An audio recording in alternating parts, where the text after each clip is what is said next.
pledge allegiance to the flag, United States of America, to the republic for which it stands, one nation under God, indivisible, with liberty and justice for all.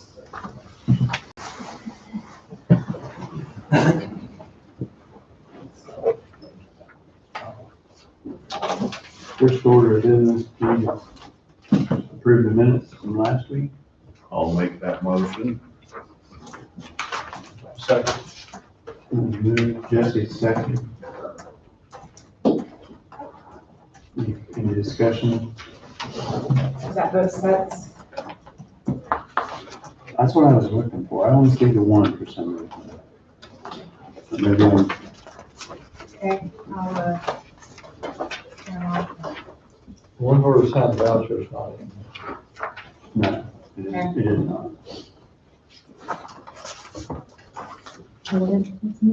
Pardon me? What something's missing from Yeah, it's just the minutes from Wednesday.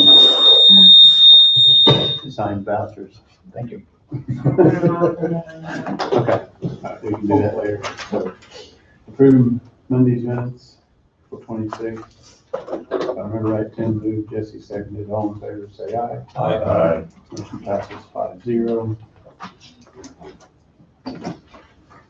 Ms. Lamb's motion move to authorize and direct the chairman to sign one tax abatement in the amount of $1,290.66.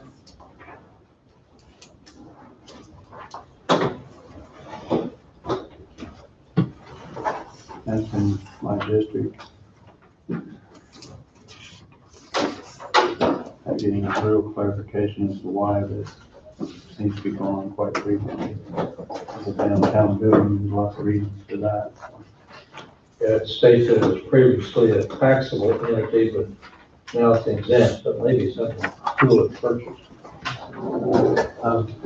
I'd say it's probably something the school has purchased, maybe it's. Oh, that's Old City Hall. Yeah. Thanks, yeah. So, I'll move. I'll second. Tom seconded, all in favor? Aye. Motion passes 5-0.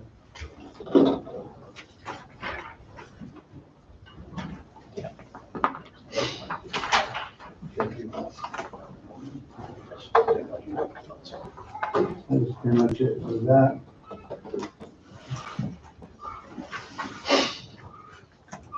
Jeremy?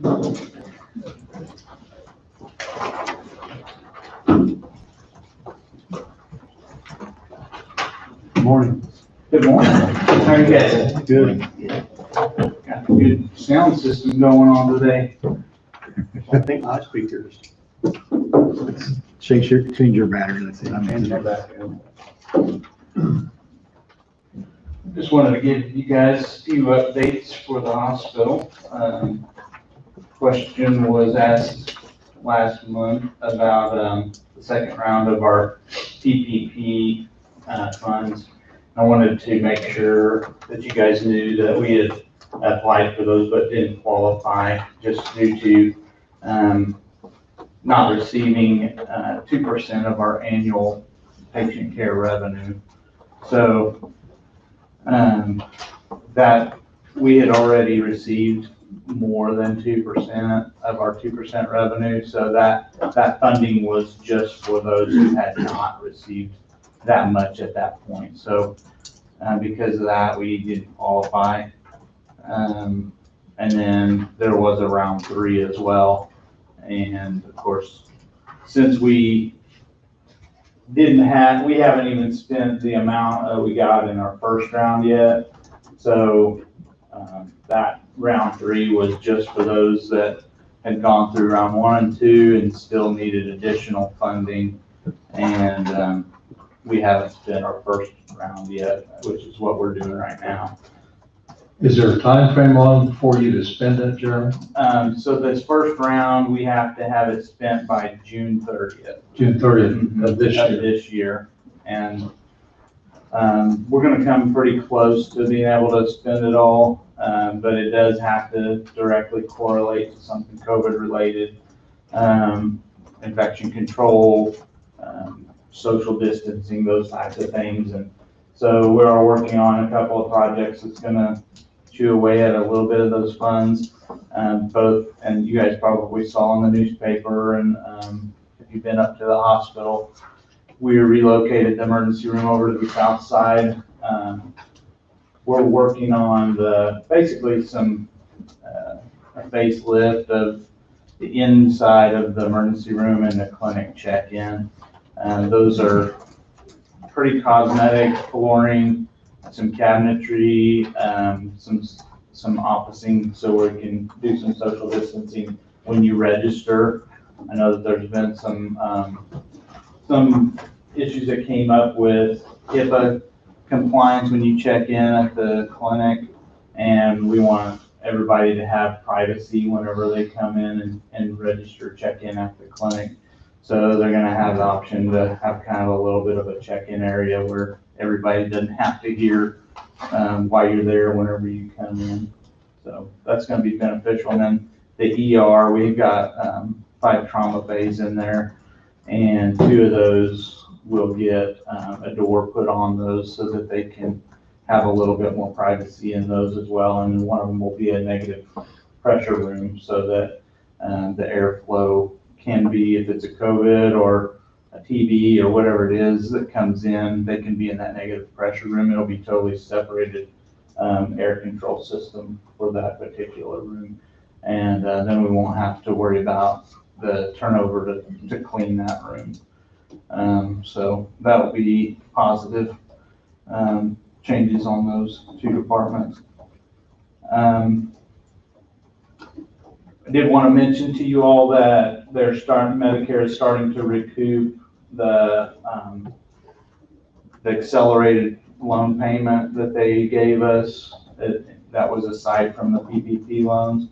That was truly a loan, and it was not ever forgiven for anyone. So last month they began to recoup 25% out of our remits. So they'll do that for 11 months. If it still hasn't been 100% recouped by that 11-month period, then for the next 6 months after that, they'll increase that from 25% to 50% of your remits that you get from Medicare. So we anticipate that in that first 11 months, we'll have that full amount repaid back to Medicare. But basically that money has just been set aside in our cash accounts in case we needed it and haven't used it, knowing that we were going to have to repay it. And so as they recoup that money out of their remits, we'll just begin to use that cash as normal operating cash flow. You mentioned that they're recouping it because it hadn't been invested or spent. Was there an opportunity to invest it or to spend it? No, they're recouping it because this is the time frame of when they were going to start recouping that fund. Regardless of whether we spent it or not, they would start recouping it. We have it in a bank account because we knew we were going to have to repay it. So if you spend it, you're still going to repay it? Yeah. Okay. So, and we didn't need it with those other funds that we had. We kind of just kept it and earned whatever interest that it did earn. Just wanted to mention that our receivables are doing really well, still sitting at about right in the low 40s on our accounts receivable days. Clinic visits are starting to make a recovery. We've been down 15 to 20% on our numbers in the clinic, but year to date right now we're sitting at about 10% less than where we were in March of 2020. So I've talked to several other hospitals and they have noticed as well that their clinic numbers are quite a bit down. So it's a pretty normal thing that's going on. There's 1 or 2 hospitals that I've spoken with that have fully recovered. And then the last thing I wanted to mention was our electronic medical records. Where the company that we use right now was purchased about a year ago by another EMR vendor, and that will require us to change electronic medical record vendors by June of next year. So over the last several months, we've been looking at different electronic medical record vendors that we'll have to switch to at some point in time. But we want to try to have all of the demonstrations done by May or June, and they'll give us the prices for those, and then we'll have about a 12-month period to transition to the new electronic medical record company with a kind of a period of time of June of 22 that they'll no longer support that old system. So that's what we've been doing over the last few months. But do you guys have any other questions over any of those items? On your PPP payment, if you don't spend all that, can you still get it as a low, the remainder part is a low interest loan? So on the PPP, that was the PPP was fully forgiven. Okay, even if it's not spent. Yeah, that was spent, and the way that they came up with that PPP estimation was based off of our actual payroll data. Right. So all that was spent through payroll. The second one was the accelerated loan payment. That you've got, Yeah. that you're trying to spend this until June 30th, you said, or till June? You had to spend that, you said? The accelerated, okay, so the accelerated loan payment, we didn't use any of that money because we knew it was gonna be, That was from, Yeah. that was from, yeah. The other, there was the third one was the one that we actually were able to spend. oh, And that, we have till June 30th. to but if spend you that don't money. spend it all, Yes. will it go as a low interest loan or will it pay back? As far as I know right now, they haven't changed that June 30th date, and that it will be due if it hasn't been spent. Most likely what I foresee is that it would be paid back when we file our cost report. So, we'll visit with BKD, which is our financial auditors, and find out how they're gonna require that payment.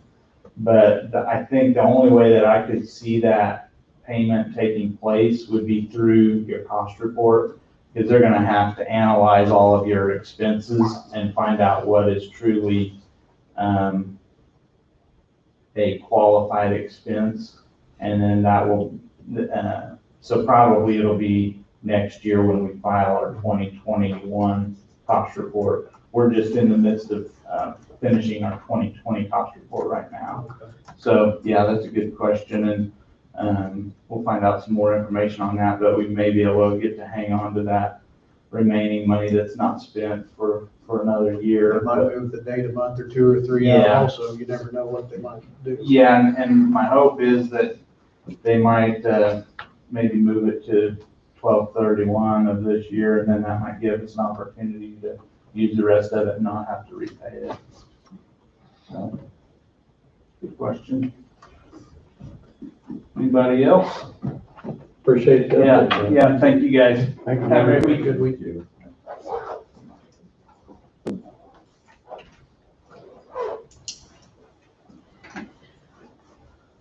Bobby's up next. I see him, Wade stepped out for a second. I put those other minutes, if you want to read those and get those out of the way. Oh, that's right. So.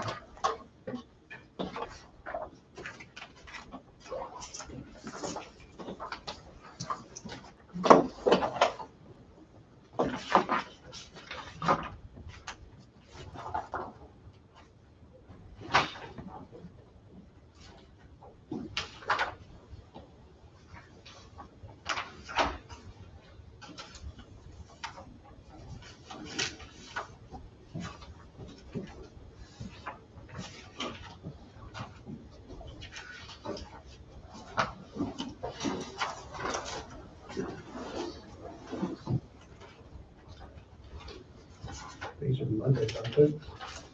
Oh, I didn't put Wednesday, shoot. Darn it. Well, actually, the one we already approved said Monday, April 26th, and that should have been. Go to the April 28th. Yeah. Sorry. I can refresh. I was no, That's what I do. the dates were tight. And I missed that. Number 12, it says board sign the warrants for October 2nd, 25th. Table question. I just put those extra dates in there so everybody knows what's coming up. Gotcha. Okay, so in front of you have the minutes for Wednesday, April 26th. Any motion to approve minutes? I'll make that motion. I'll second as amended. Any discussion? All in favor, say aye. Aye. Motion passes 5-0.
Let's see if it talks back to you again. Yeah. Check, good. Okay. 10 minutes.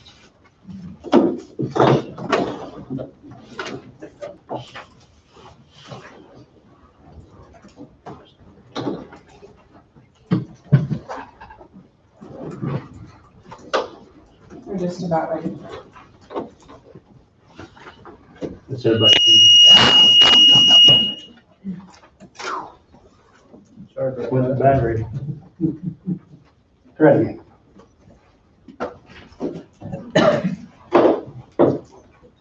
Wayne does have a report in our book for us. What he's been doing in a zoning permit that was applied for. That was actually issued.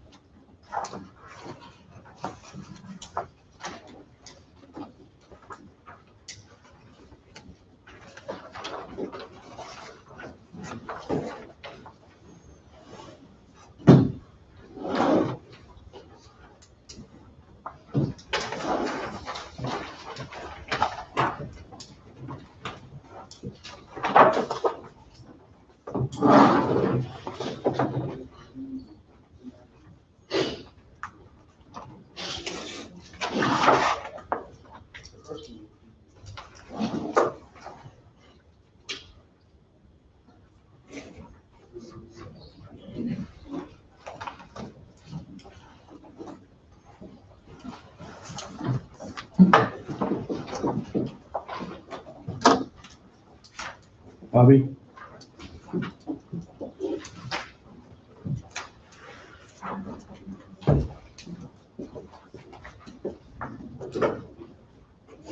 Morning. Come on.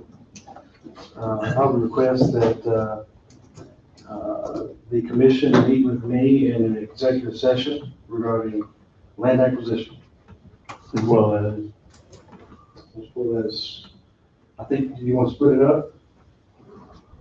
Yes, 30 minutes, just to make sure it's a little clear. 75-43-19 B6, which is the open meetings exception for the preliminary discussion of the acquisition of real property. 30 minutes. Or it'll go 30 minutes. If they not, How about we go 20 if we need more? We can go from there.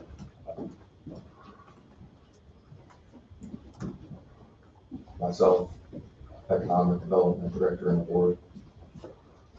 So moved, Mr. Chairman. do John's moved, All second. Tim is seconded. We're going for 20 minutes at 9:23.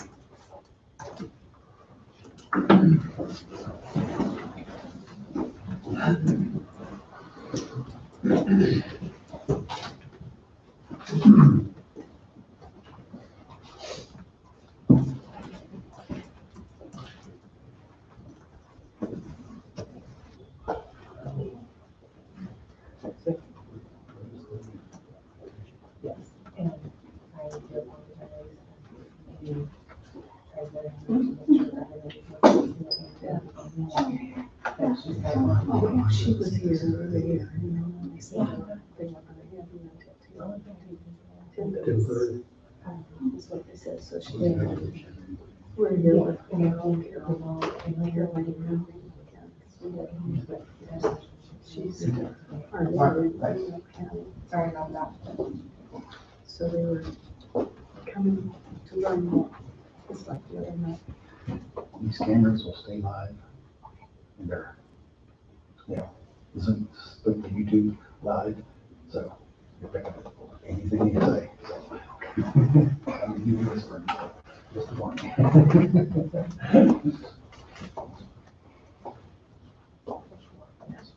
Yeah.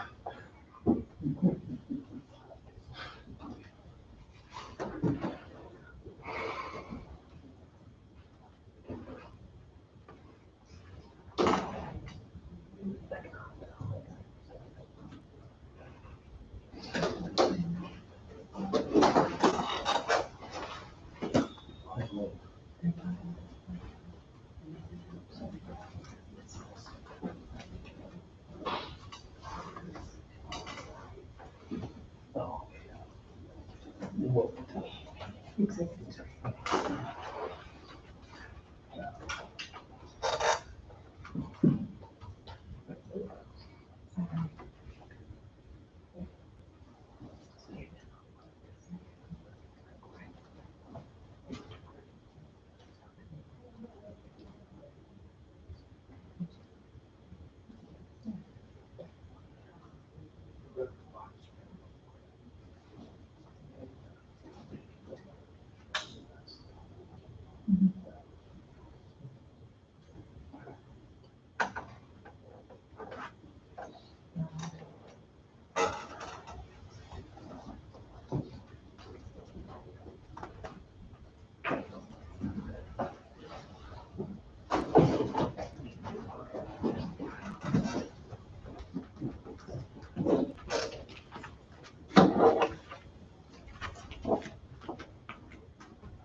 There he is. We're in executive session. I think the cameraman tells me they can hear everything. So if we talk back here, we're letting everybody in Coffee County know how much we love this county, which is a good thing because we do absolutely love this county. I was driving in, there's this big, beautiful brick house. coming in on the north side, northeast side, correct? Love that house. Oh, it's beautiful. I think I know the one that nice fence there. Yes. Full little. Yeah. There were some really nice places coming in here. So let's move over here, baby, that way you can see their reaction. If they're, that way you know what questions need to be. Oh, you need to be I gotta get up and talk all this way. What I'm gonna do is introduce them to 30 by 30, and I'm gonna go into a little bit of Freedom's Frontiers, and I'm gonna turn it over to Tom. Tom's been reading there. I've been reading 30 by 30, so Tom's really, and So funny. yeah, KNHAP, I've been reading all of that, so. Tom's been doing the Freedom's Frontiers. Gotta keep diversified. We get rid of both of these things. I shouldn't say we do.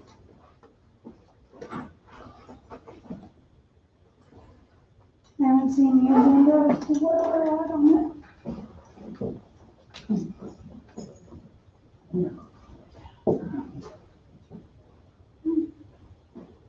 Yeah, there were some folks here, they were waiting on you too, so I don't think I can probably go back on.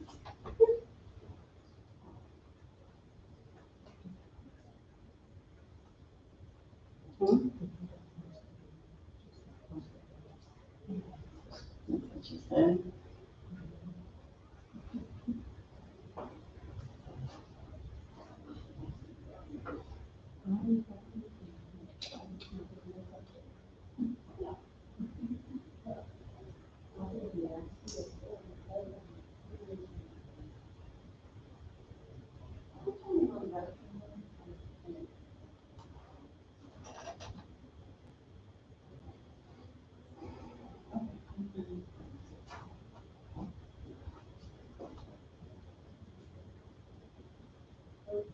You guys didn't see the agenda?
And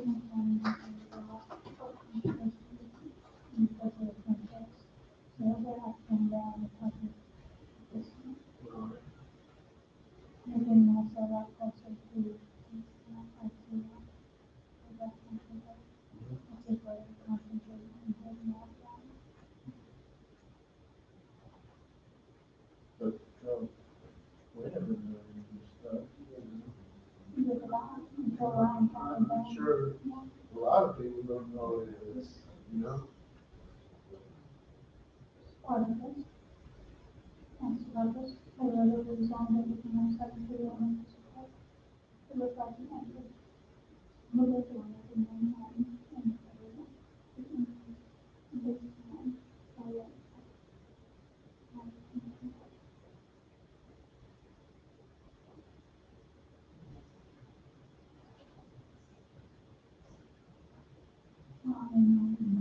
Yeah. It's whatever you need to do.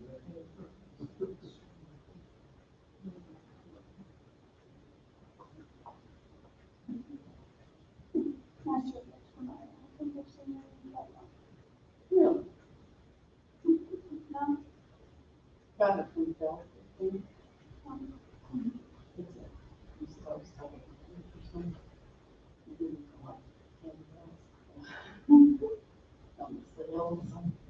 it looks like something I've seen in the, Josie found out that.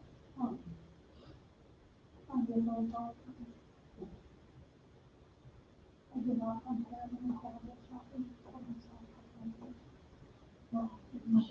My daughter has 5.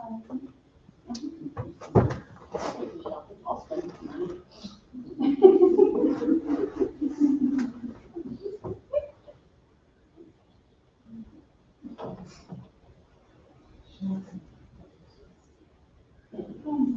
Thank you, it wasn't just me.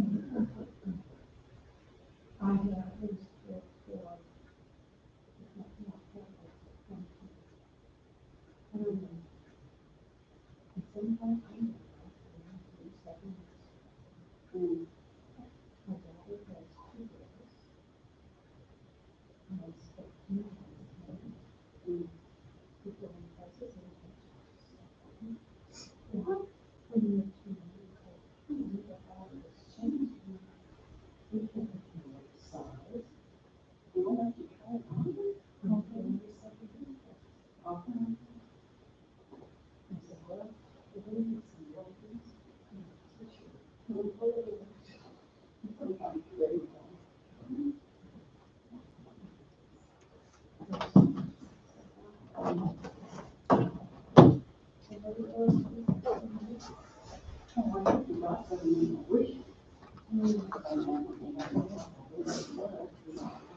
Is there a copy of the agenda?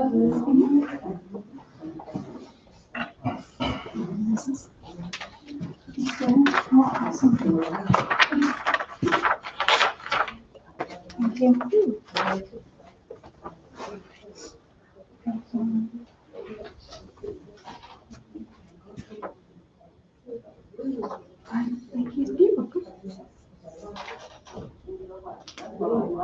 And if you're ever curious too, you can always check the website, they post it there, under the commission section, just, then there's an agenda section there, so you can always check. Just look there, okay. Thank you.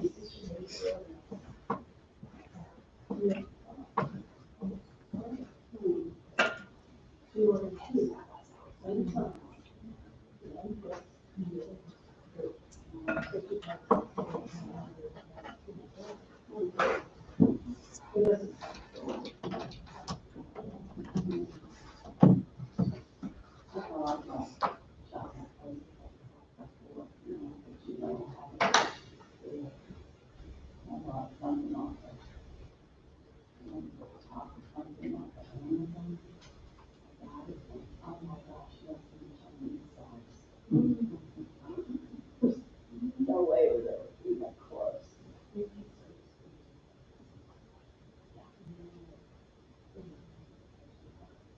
I just put that Try not to anyway, because I have to.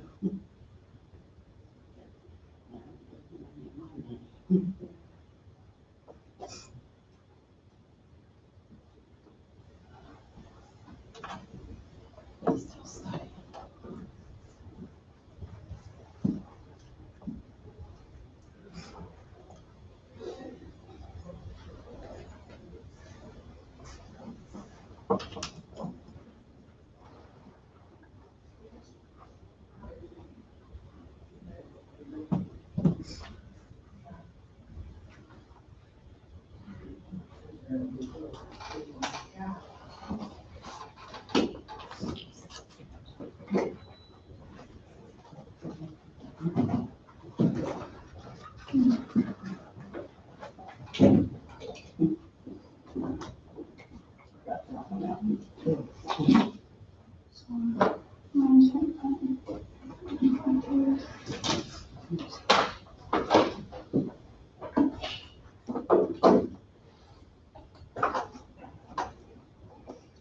This is one that you're showing. Yes.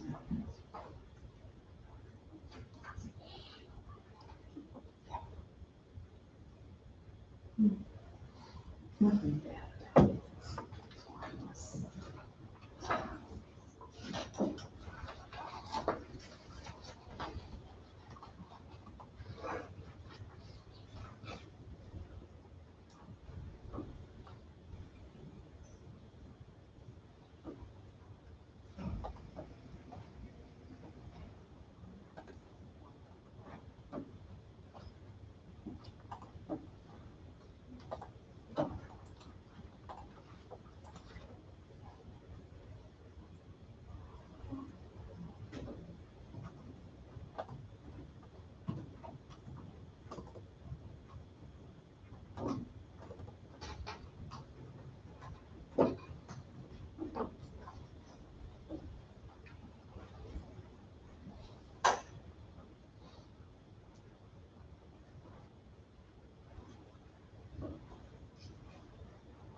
We are back.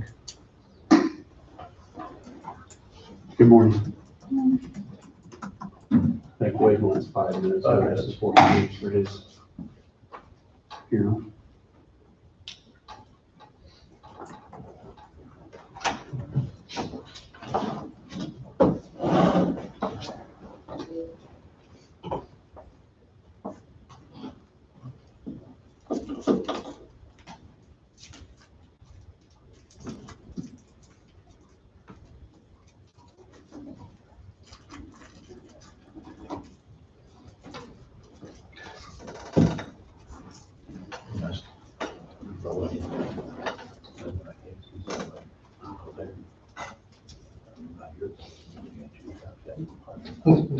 Three, you get three.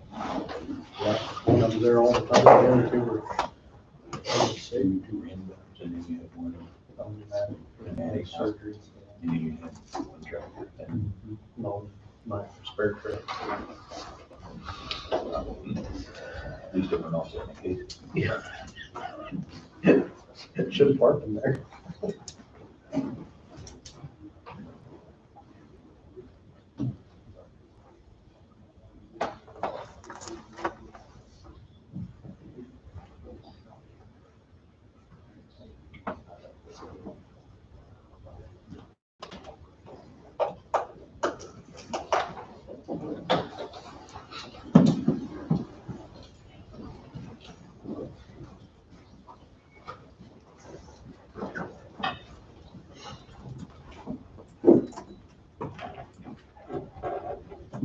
So on the next, request for executive session with Bobby, I'm not gonna be there. I'll help get you into that executive session, but because I have to leave, I'm gonna request a 5-minute executive session for the commission to recess into executive session for consultation with county counselor to discuss, county policy, potential exposure related to the HR audit for 5 minutes, myself and the board. And 5 minutes is all I'll need. So moved. Second. John's moved, Jesse seconded, all in favor? Aye. Motion passes 5-0, we're going at 9:50.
Good morning.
This was written in 2000.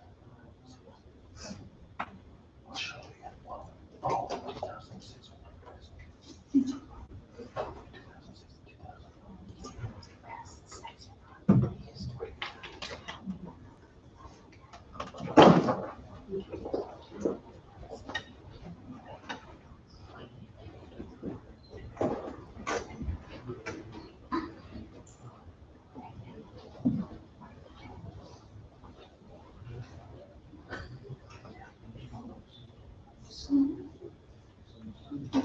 There's a new phrase called environmental justice and environmental injustice.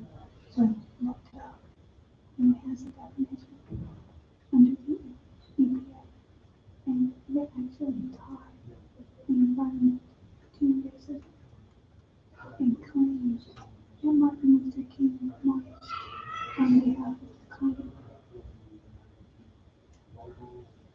So you can see this.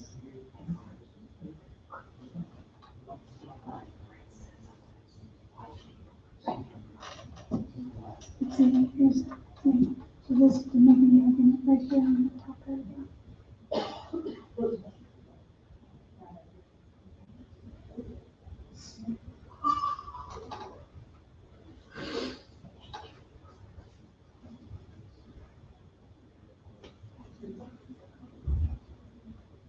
It's a newspaper article, modern environmental group, but they're making the arguments that it has positive in it.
Well,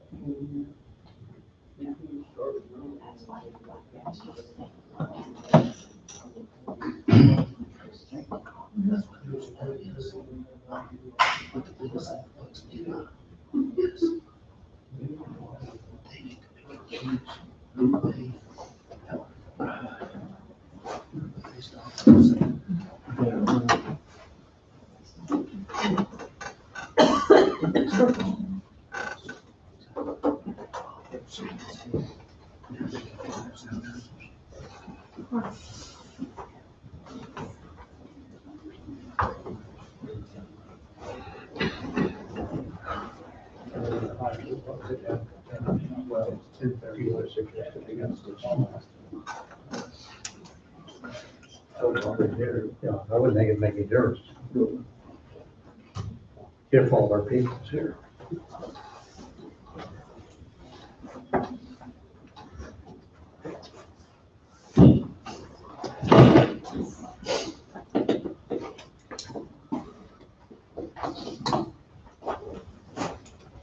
Okay, well, it's, people's got all their people there, we can get that, we can go through it. Such a bad way. It's travel, you know, you better work on it.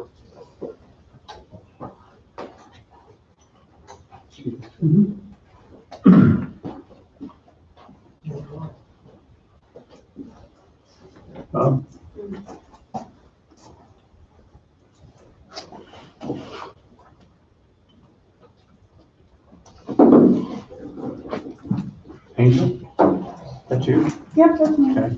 Is all your people here? Well, yeah, I think so. I'm, All that you wanted to be here anyway?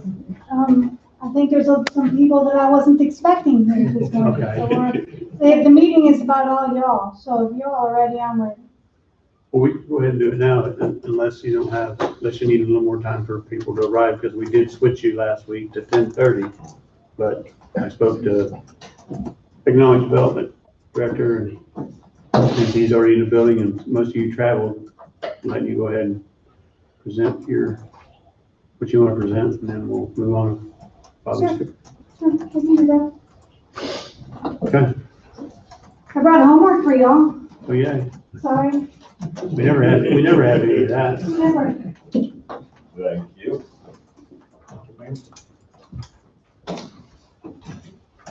Now, the good news is I ain't gonna go over every single page of this. Not gonna grade it? I'm not gonna grade you either. So I am gonna tell you a little bit about what's in there. The first thing that you'll see is that guide for the 30 by 30 land grab. And as I was sitting here waiting, I was reading some of the environmental groups talk of 30 by 30.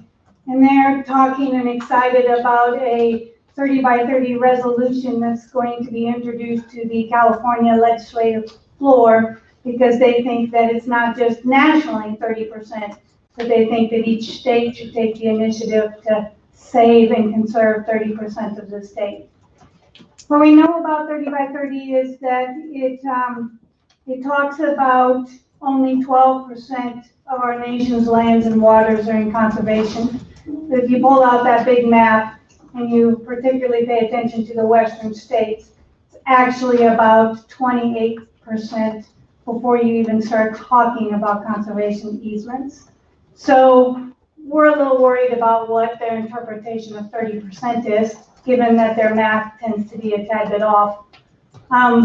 They have two directives. One is 90 days and another is 120 days. The 90 days is up and we really haven't seen much of that released yet. So a lot of what they're going to do is speculation. We expect that they're going to use areas where they already have a National Park Service unit or management office in place, and where it's already been accepted in the area. That's where they'll kind of aim first. We expect that in those areas, like NHAs, that they'll use Historic Preservation and Antiquities Act to come in and grab land. They'll also use conservation easements. That first packet there is produced by American Stewards for Liberty. It is their 30 by 30 resolution idea that they recommend for commissioners. And I just found out on Friday that last week Chase County, which is in our immediate neck of the woods, passed their 30 by 30 resolution. On the very back of the packet, you're going to find two sheets that look like this. This is actually the federal law that authorizes Freedom Frontiers. And the same group, American Stewards for Liberty, that is pushing these 30 by 30 resolutions, when I asked them, what about NHAs? Is there any coordination that can be done that are on National Heritage areas that are already set up and in place? And the answer is yes. And she took a look and pointed out these two laws that are already in that authorization for that bill. And I have them highlighted in yellow. That is an option that can be followed through should you want to pull out of Freedom's Frontiers. I do know that Yuma, Arizona did that. They created a great big huge national heritage area. Zoning regulations came down, which were pretty strict and pretty ugly. And the people said no, they didn't want that. So they petitioned Congress, and the national heritage area in Yuma, Arizona got reduced to the downtown area, historic section of town. So it can be done. You can use that avenue, send it to your senator and ask them to introduce the bill. When I looked yesterday just on the congressional bills that were on the floor involving national heritage areas, they load 40 per page, and I didn't make it past page 4, and there was like 19 pages. And that's just on national heritage areas. And these were bills asking for more power for the Department of Interior to coordinate with local entities in national heritage areas, bills to expand their boundaries, because those maps are created by Congress, they're a federal boundary. So bills to expand those boundaries, bills to extend their funding. As Freedom's Frontiers, for example, their funding is supposed to dry up here in 2021, and they've already have a bill in effect, and I believe it's already been passed, not yet, on extending that funding. My husband is delved into Freedom's Frontiers and studies their paperwork, so I'm going to go over this paperwork, and then I'm going to introduce him to really get into Freedom's Frontiers. I have been working on 30 by 30, and I've been working on the proposed National Heritage Area going in up north. So looking at that paperwork there, you're going to see the Antiquities Act. And underneath that is a note that says also see the Historic Act, Preservation Act of 1966. If you have no zoning regulations, that's how they're going to come after you in this county. If you don't have zoning regulations, that's also going to be another avenue that they're going to use in making awareness of the Kansas National Heritage Area Partnership up in the northern part of the state. I would say that my phone started ringing off the hook. And 50% of those phone calls are people in Freedom's Frontiers who are calling me and asking me, is this the reason why we are suddenly getting zoning in my county, even though we've never had it before? The answer is yes. They dangle money in front of y'all to all you gotta do is rewrite the comprehensive plans and zoning regulations, or create a zoning board, and that'll update you for all kinds of grants. So the other avenue that they'll come up is NEPA resolutions or NEPA plans. This is the reason why Governor Ricketts is because of the expansion of NEPA regulations. Anybody that has to go down to the Conservation District or the Farm Service Agency to fill out your paperwork on your farm has dealt with these.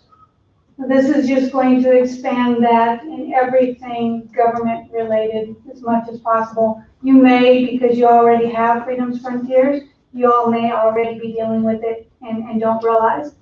And the reason I bring that up is because these heritage areas seem to have kind of what I call a resume and a fake resume. The resume, because they are a nonprofit, they are not a government entity, is really hard to find because they do not have to abide by any of Freedom of Information requests.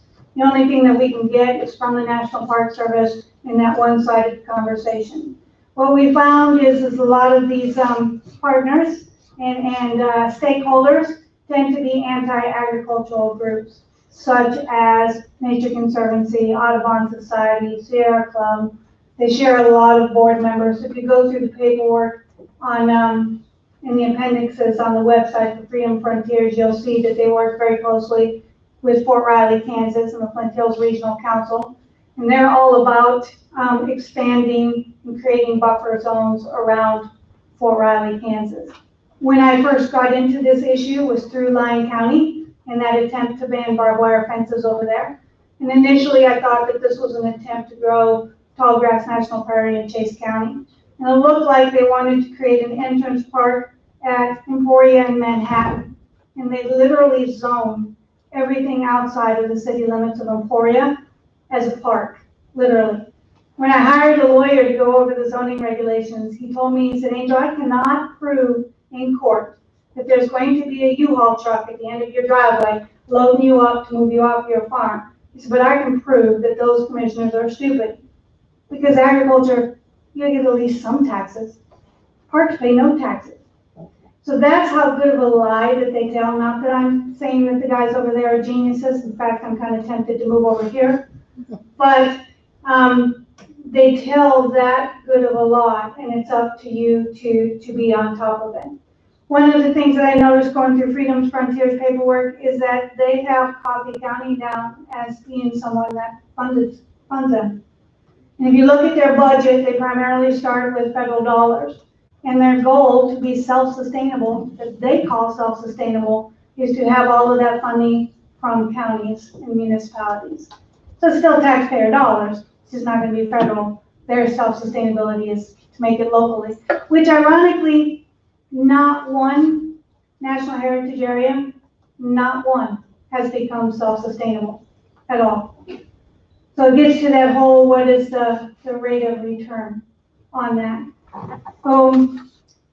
In this paperwork that my husband will go over with you, there should be in there somewhere a map of conservation easements. It'll look like this. And I zeroed in on Coffee County.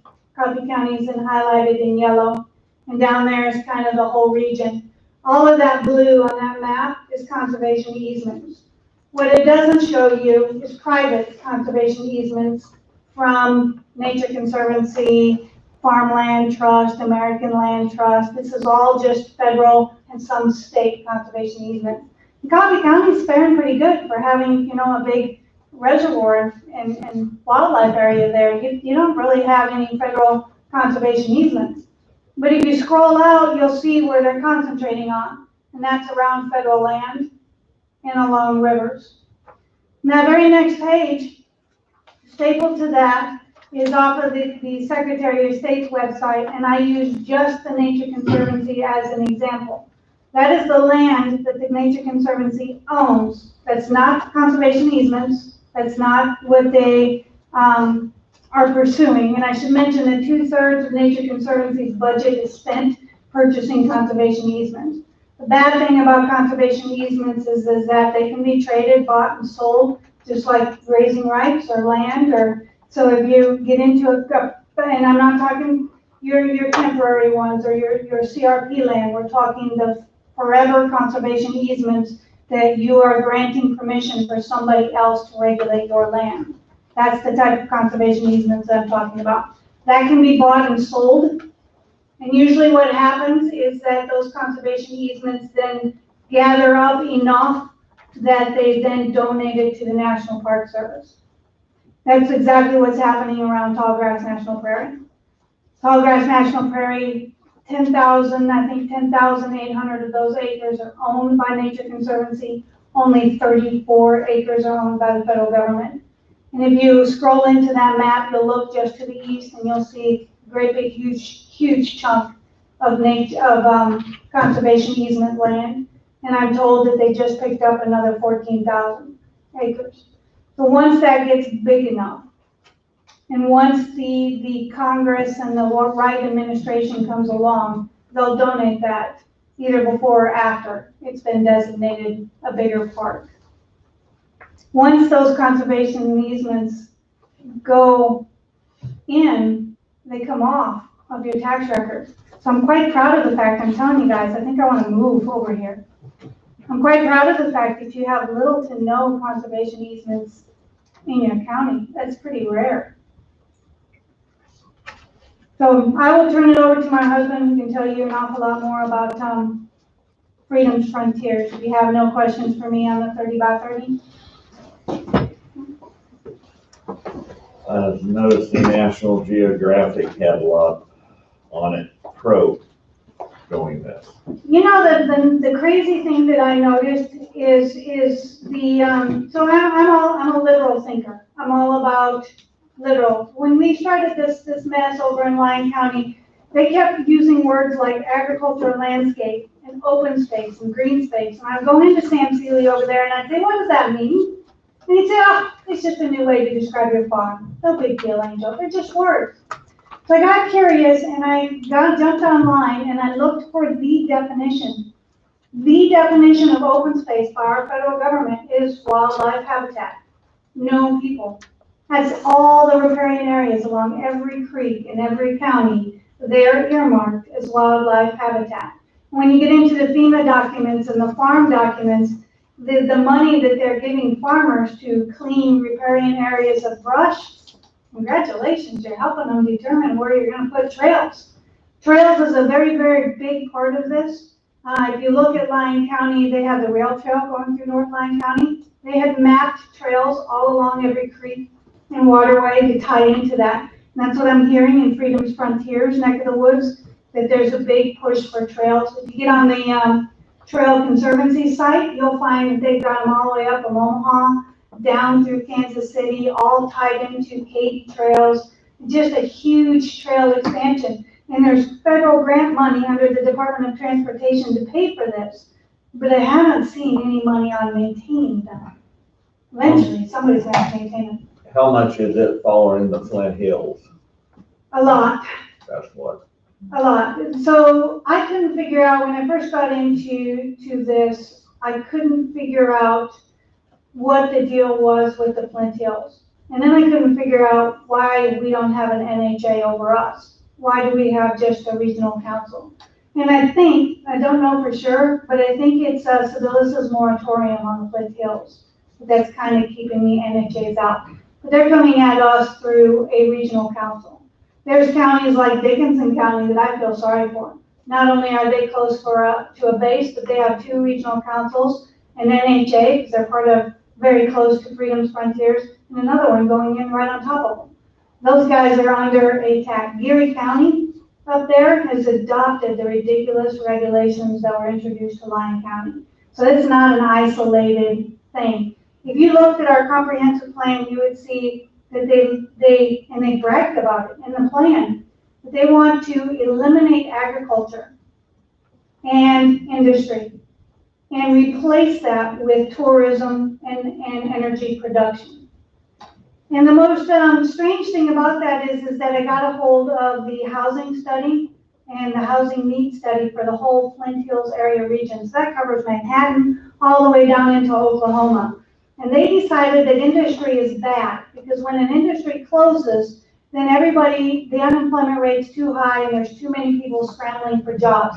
So the best way to do that is to not have any at all. And the best way to go is via hotels and restaurants because all of these people are going to come out here and do the trails. But I wanted to go back to that definition because I was on that first point. So one of the things that they've been talking about in the 30 by 30 plan is environmental justice and environmental injustice. Exactly what does that mean? Who are you going to prosecute? What I discovered is that they're tying it into race. Literally. Environmental justice is ensuring that people of color and people of minority and poor people have access to nature. They actually, on the EPA's website, tied environmental justice as the reason why our Martin Luther King championed what he did. It wasn't for race relations, it wasn't for civil rights, it was for the environment, according to the EPA. These guys have lost their minds. sorry, but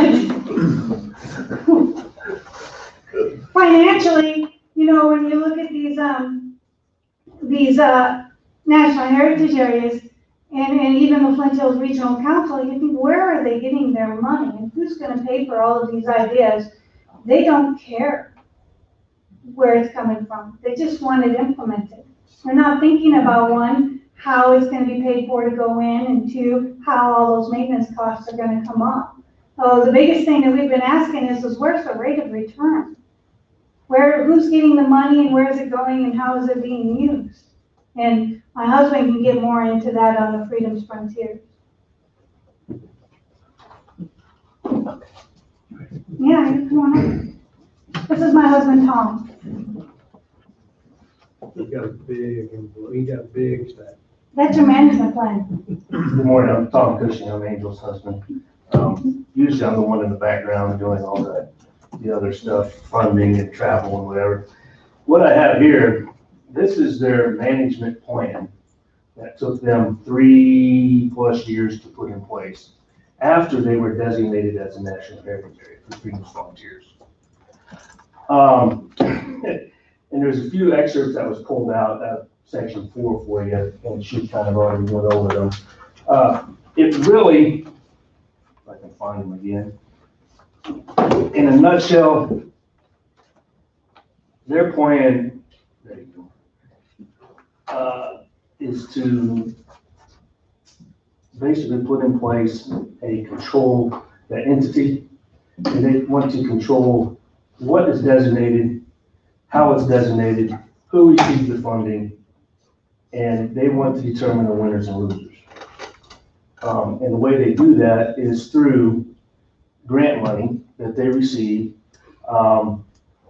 It's kind of tricky, since they are a nonprofit, trying to find an actual line-by-line budget is really hard to do.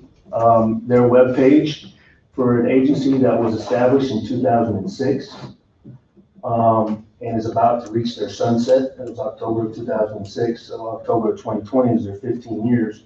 They were supposed to be self-sustainable.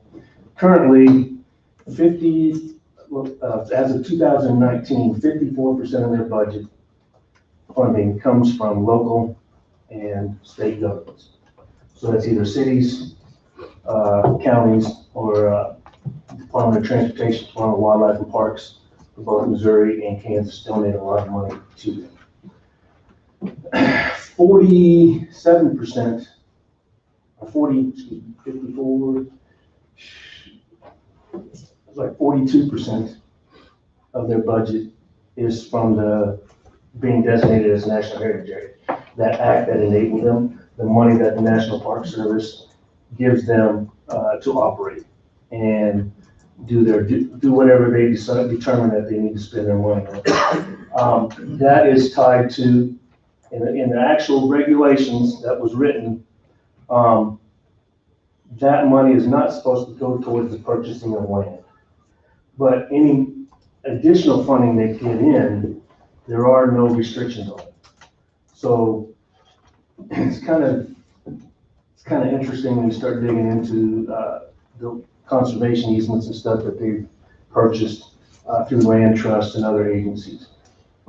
Less than 3%, or roughly about 3% of their funding comes from private donations. That's good, right? That's good. It is good somewhat right now, but it doesn't break down in the state and local governments. It's kind of hard to see because some of that showed grants from trusts.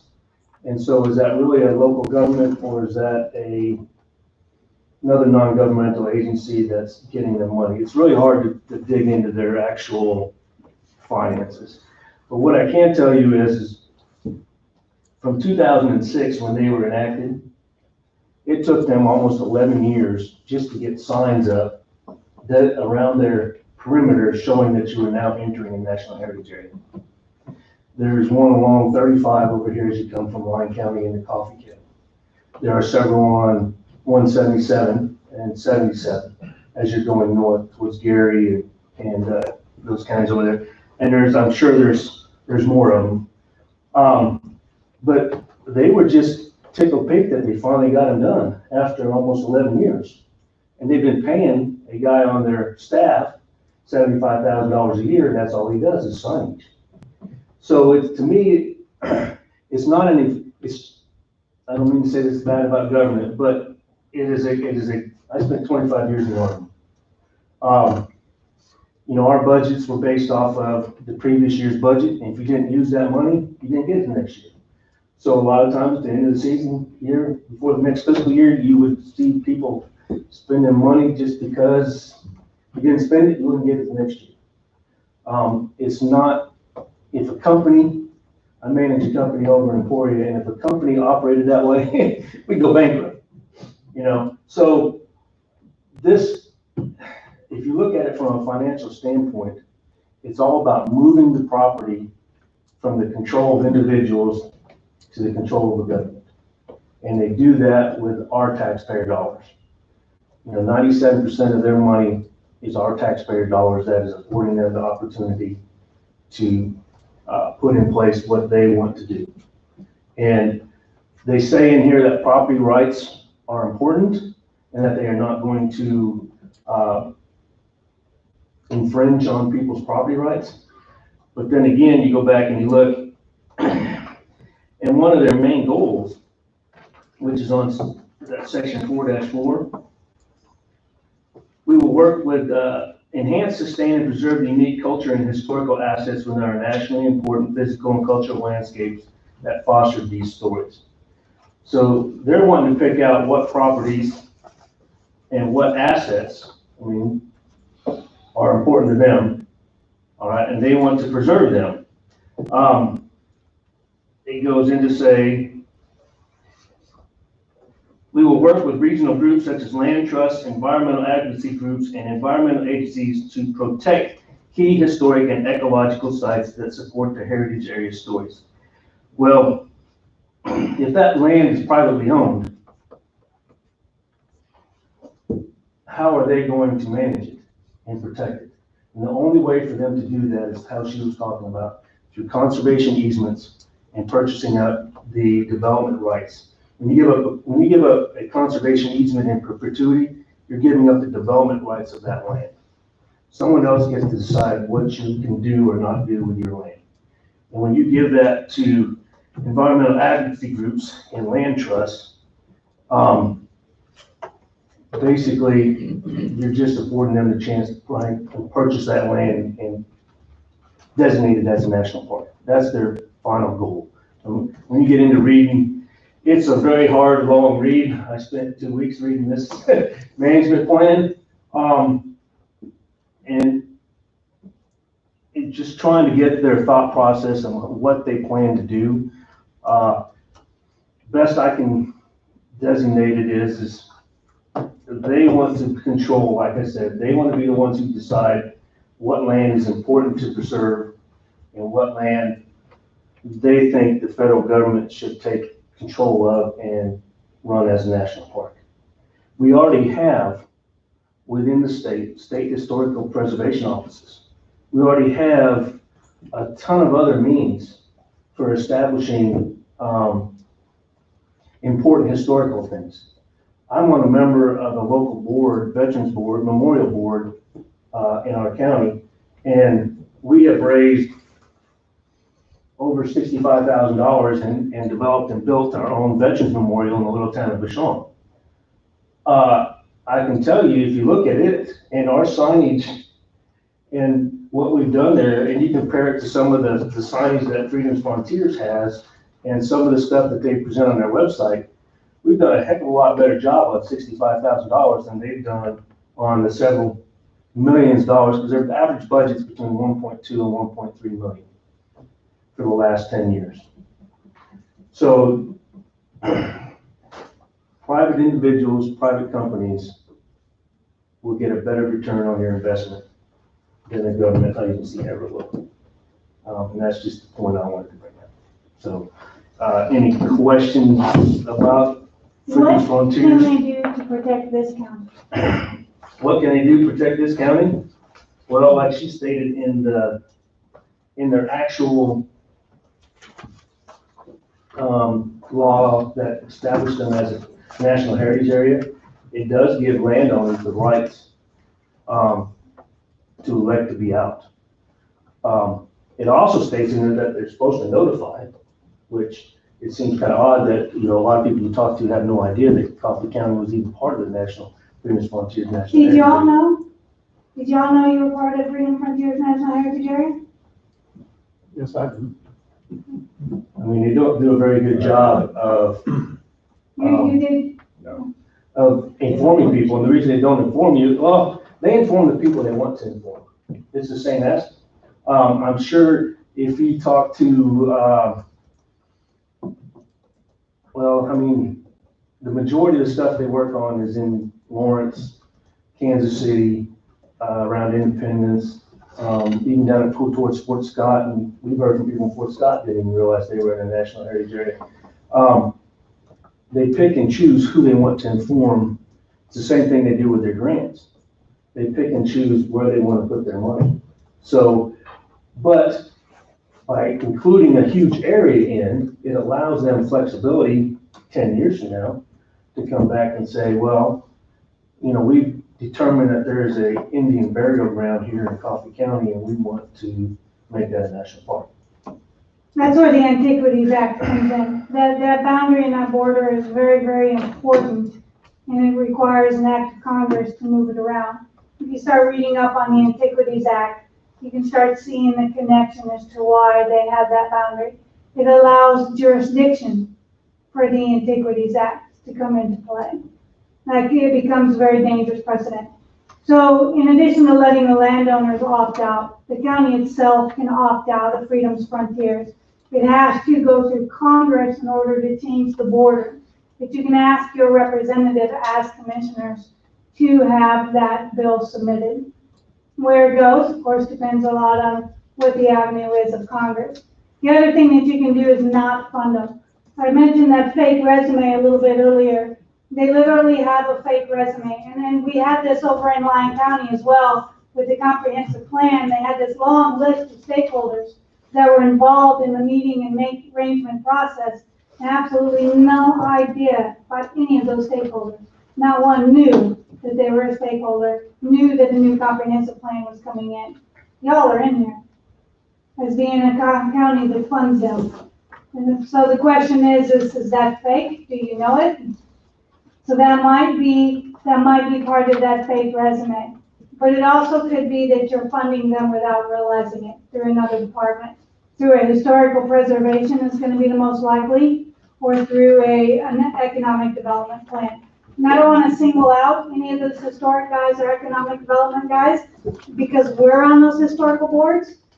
There's a good chance that they don't know that they are funding something notorious, because they're getting lied to too. So that's, y'all are the gatekeepers, really. It's up to you to protect everyone in the county. So does this even, you think about how deep this can go. I mean, you're talking even like your walk-in hunting areas. That farmer's lease to the wildlife and parks. I mean, even that ground could be acquisition. Well, they don't even know. Well, you have temporary easements and leases, and then you have permanent ones. The temporary ones, yes, will probably become a target if they cannot fulfill their needs with the permanent ones. However, it's those permanent easements that are the biggest risk. So for example, if I'm a rancher and I have 500 acres and I have my land in conservation easements, and American Stewards for Liberty makes a very good example of this. This is exactly how it works in western states. My fence falls down and I need to replace it. No, that's not going to happen. So you're no longer the decision maker on your own land. You can live there, but that's about it. When it gets to, so on those walk-in hunting leases, if that's being set up through a permanent conservation easement, yep, they're under threat. That's exactly how people got pushed off their land down in western states. If If it's a temporary one, a lease with the state that can be ended legally in a court, then yeah, they're probably okay. Given the times on 30/30 coming up, if I were that landowner, I would not be making any contracts with any government entity. Last week I was on the phone with some, I'm gonna be careful here, some farm ag associations. And some of our representatives, and a lot of them got the wait and see. And I even heard that this was kind of like a bill. Well, it's not a bill. It was an executive order from our president. Correct. Now, a lot of our local and extended thinks it's a bill that's coming up. It is not a bill.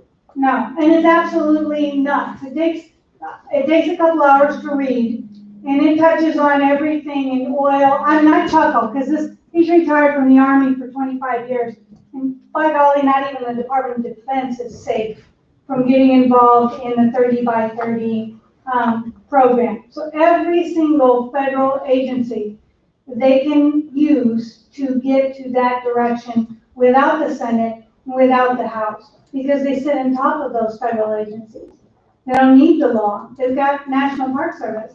If you're in one county to the north, they've got the Flint Hills Regional Council, which is the exact same thing. West, sorry, is the Flint Hills Regional Council, which is applying the exact same thing. The biggest common denominator between all of these regulating agencies is the view. You'll notice that they're stressing the view and the view shed, what it looks like. I'll give a good example of an NHA out in Colorado, is one that Norman talks about. And he talks about how the Historical Society came in, the local military base there at Pinyon Canyon wanted to put lights on their buildings to shine down onto their equipment in the parking lot. And they got denied because the light might reflect onto the old Santa Fe Trail. It just happens to go right next to a highway. Apparently those car lights are no big deal whatsoever. And so you're thinking, why the stupidity? Is it these small group of people that feel like they're in a powerful position? No, that's part of the overall. It's the same way with the cell towers and wind towers. So Audubon Society has no problem with windmills chopping up birds. That's okay. But by golly, if you get a cell tower, want to put a cell tower out there, that's a big no-no. So why the double standard? Well, if you look at the agenda to move agriculture out of the area, it fits right in. Cell phones need people, wind towers do not. In fact, that's the energy that they need for the big cities. It's the same way with the lights there at Pinyon Canyon on that building. Lights means that it's more comfortable and easy and more people will want to travel that way. They don't want people there. That's what it comes down to. So we said that over in Lyon County when we were knocking on doors saying, you know, you realize you have planned a creek going right through your property. And I recall stopping at a feedlot owner and he said, what? That doesn't make sense. I'd have to move all my cow pens. I said, you don't understand. Your cows won't be here. They don't care. And going back to the 30/30, it's an executive order. They're gonna use what they have in place. Yeah.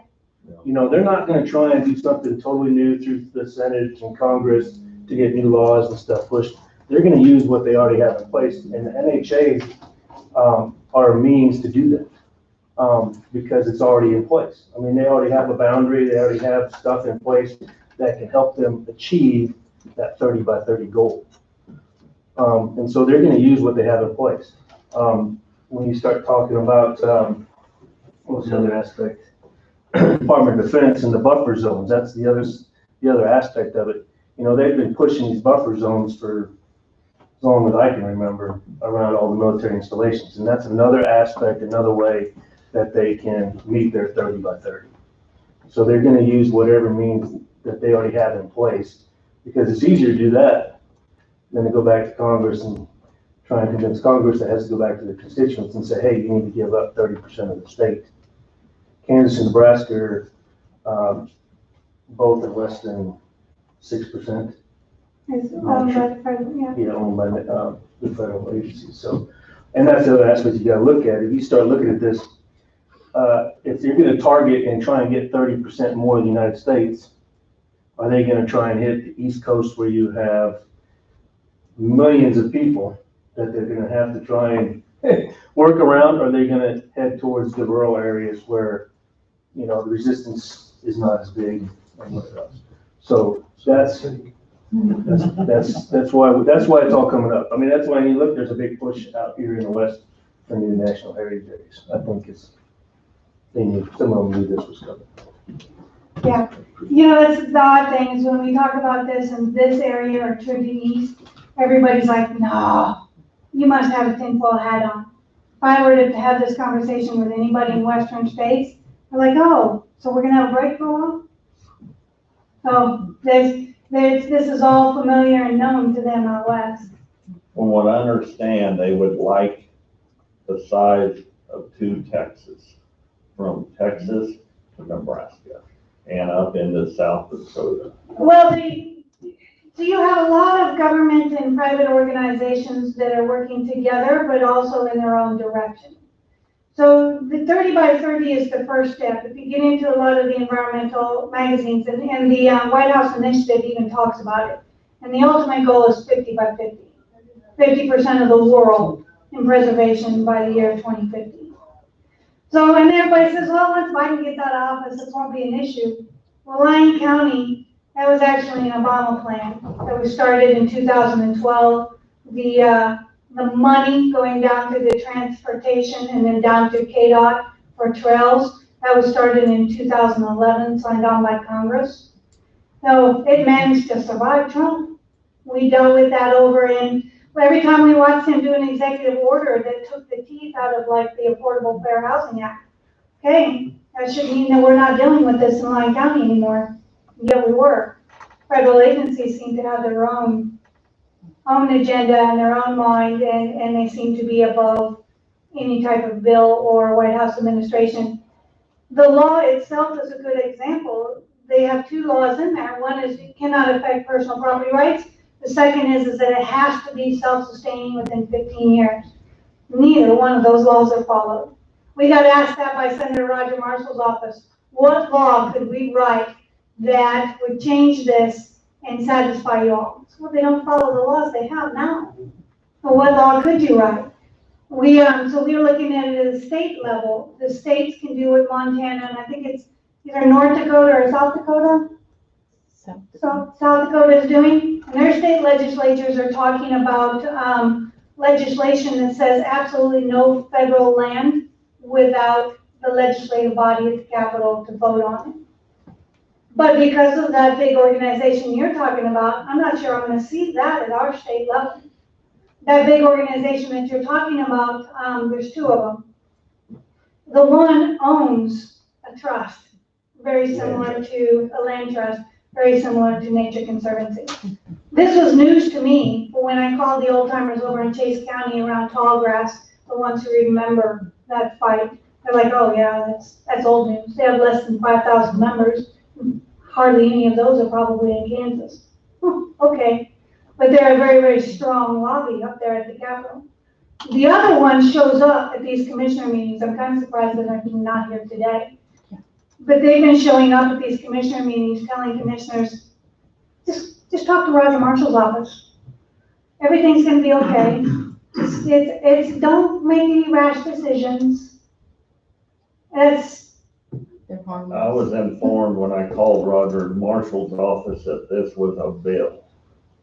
Yeah, you should know that big organization, all of his ag policy makers are from that big organization. So that I found a very interesting development, and there's a lot of surprises kind of along the way. When we went to the GOP convention up at Kansas, and I went there for the sole purpose of cornering representatives on these issues. And to my surprise, some of the ones that I suspected would not know anything that was going on did, like Moran's office. Okay, we need to see more movement from you then. Jeff Collier, wow, he took that a step further as to depopulating rural areas and farmland and what that will do to the country as a whole. So I was quite shocked how much he knew. Derek Schmidt, Derek Schmidt over here in Lyon County, we have dropped a whole bunch of complaints.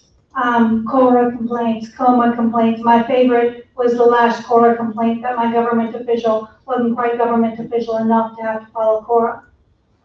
So I'm pretty sure I'm not gonna be voting for him again. I haven't talked to anybody else that's running for that position, so I don't know what their position is. What have some of the counties done to help you out as far as pass a resolution or? Chase County passed the 30 by 30 resolution, and you have a sample of that in here. We have a few counties up on the northern, I can't remember, In the proposed Kansas, Nebraska heritage, where we've been working really hard. Yeah, we have 3 or 4 Kansas counties that have passed 30 by 30 resolutions. We have 9 so far in both Nebraska and Kansas that have passed resolutions not wanting to be in an NHA. So what you're doing when you pass that resolution is you are destroying their map. They have to adjust that map. So, And take their signs down. and take their, but it has to go through Congress first, but you're still destroying that map. So, and which actually helps us because you're a neighbor to Lyon County over here. And I don't know if you're aware of this, but even our commissioners who are in ranching don't care too much about ranching over there. So by taking a stand and a lead here, you're actually kind of helping out the farmers that are over in that area. So we tried to replace those commissioners. We did. We got too many people running and that split the vote too many ways, put the same people back in office. A lot of information. Is there a copy of the resolution you included in this? Yes, there isn't, there's a 30 by 30 resolution in there, but there is not a copy of an NHA resolution because that's geared more towards proposal. But you're welcome to take that, adjust that, and use that to opt out if you like to. And God bless that has copies. I know some familiar people in here. I know Bob. Yeah. I like Bob. I'm sorry. He's a good guy. And I know Carol.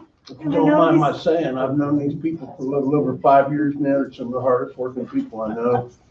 And I met them at a convention of states meeting that Eric Smith and I were having over at Emporia because they were trying to figure out what to do about all the,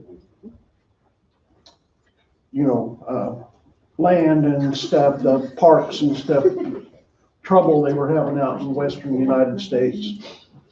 They wanted to address that and they came to our meeting and we've been working together ever since. A lot of valuable information.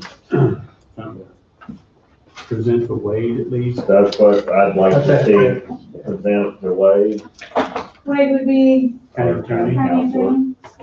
He's out for the day, so. Have you taken this message to our county legislature? To our county. Kansas. Kansas legislature? Oh, yes, I cornered them at the convention, and yes, I regularly, they're all on my email list. I vote them routinely. The zoning regulations, how they sell the zoning regulations to you is just like they sold it to Lyon County. That's to create a joint planning and regulations document. By doing so, they combine your city with your county, and that gives the city the upper hand. So when the county throws a fit about what's going down, too late, you're already locked into the city.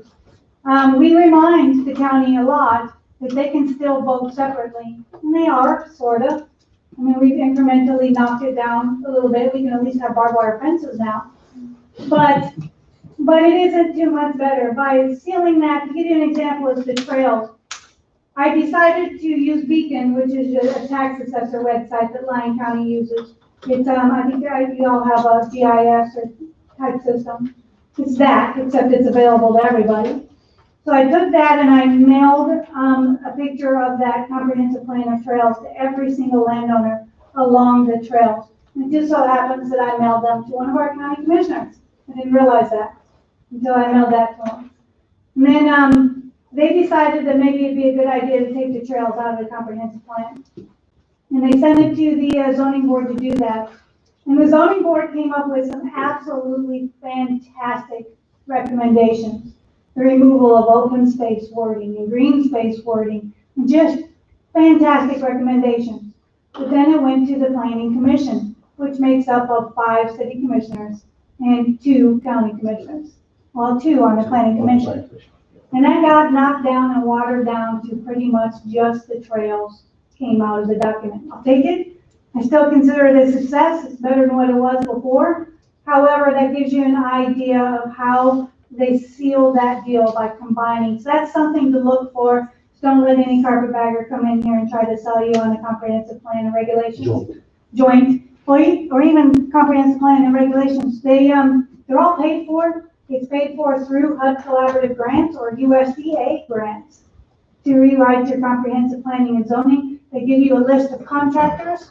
Ours was called the Urban Collaborative, who specialize in designing military bases, who wrote up ours. And then that gets, even though the county and city writes the check, it's still reimbursed via grants.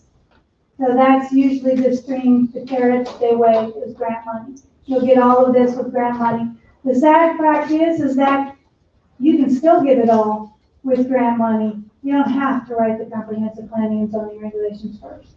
And the biggest thing on the zoning is you don't have to go from a use-based zoning to a form-based zoning. Yeah. And that's what Lyon County did. So it's not about how you're using the land, it's how the land should look. It all comes back to that view. It comes back to the view, and that's the way all the regulations are written now, is to enforce that type of zoning.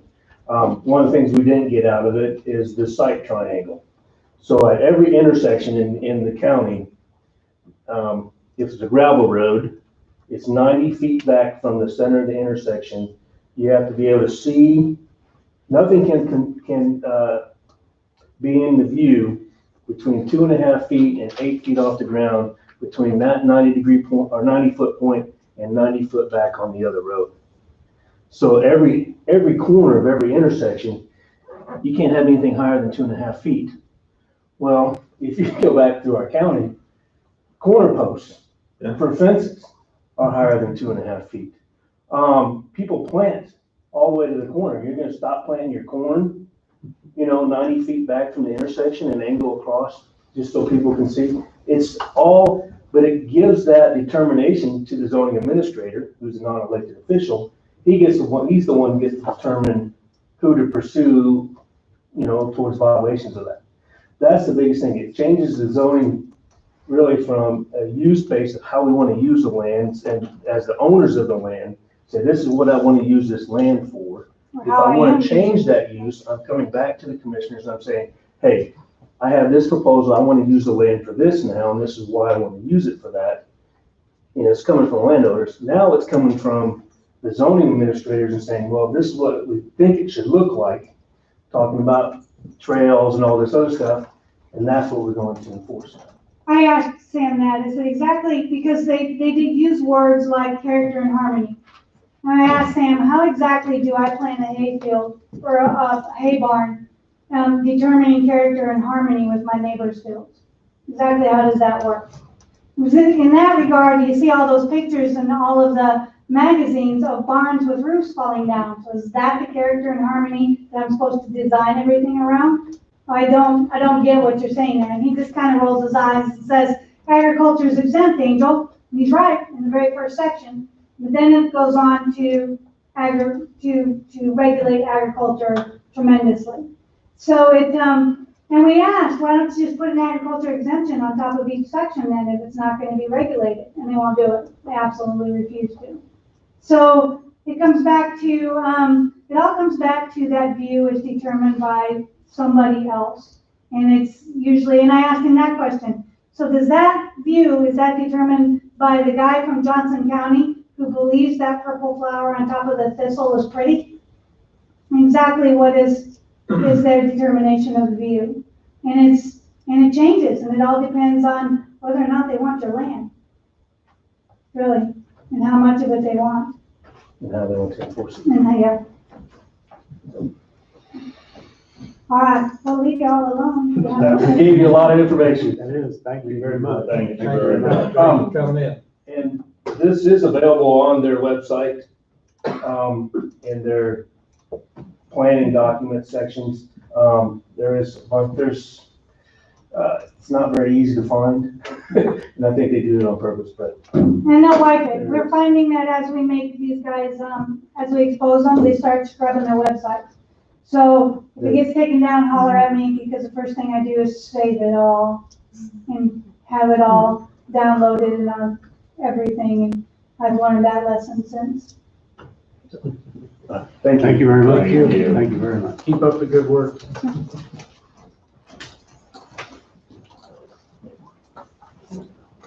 You guys want a short break? Short break. We got enough time? Yeah, we just gotta finish up with Bobby, so. Yeah, we're. Wade's gone. Wade's not here. I'll go do this now. Yeah, let's take a short break, or I guess we can take it on our way to executive session. Very much. I just take a little bit, about 5-6 minutes to get there. Okay, we'll do that. I would like to propose that we break up, per the county council's request, the single executive session in 2 parts, because I would ask that, in one of those, that, for the refusal of one of the commissioners. So I make a request, I request a motion to recess into executive session to discuss data related to financial affairs related to a corporation. And in that executive session, I would request that Commissioner Knight recuse himself from executive session due to a political conflict of interest in the subject matter to be discussed For a period of 15 minutes. So moved. All second. Don's moved, Tim seconded, all in favor, say aye. Aye. All right, 20 minutes. We're gonna allow ourselves a few minutes for a short break, so we'll just do it at 11 o'clock, 11:15. Thanks for coming, Bobby.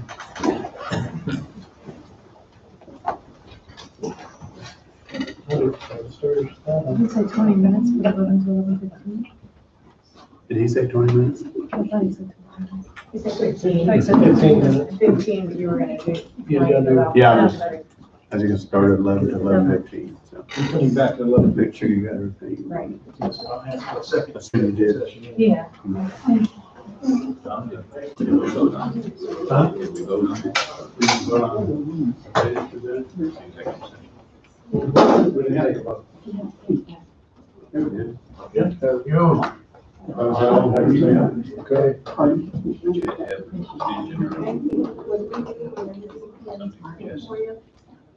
I picked up one. Okay, I didn't realize this. He mentioned that. She thought it was. Assuming we're okay with that, did he mention recusing himself? I did. Yeah, yeah. Kind of is. And I did. Trying to get back to work, what Should be. should we? I move a little fast sometimes. I may skip over some stuff, the way you worded it. The Constitution, I think, about almost 3,000. Today it is the original. Yeah.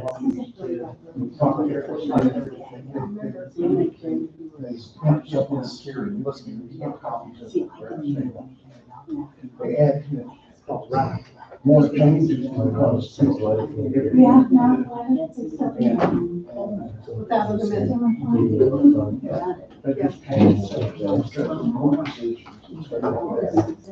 We got to get it. Yeah. It's like this stuff that we're working on. Come on. Okay. Did you have a card or something?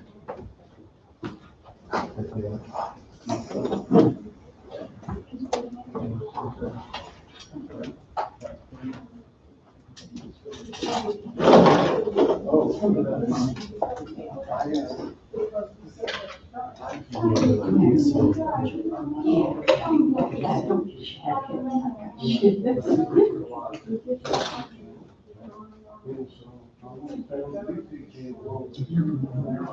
I'm from Marshall County.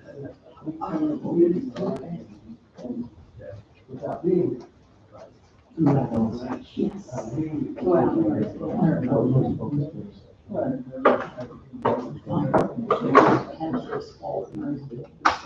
Oh, yeah. We usually have a private person. I'm so full of check markets and I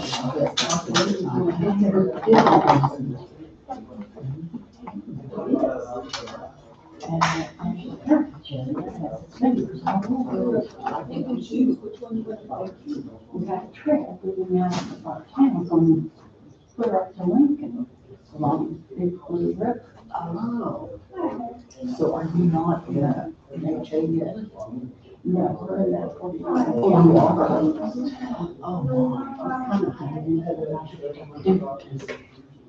I really appreciate you guys doing this. Because she called it relevance. Yeah, that's really good. That's the way to do it. This is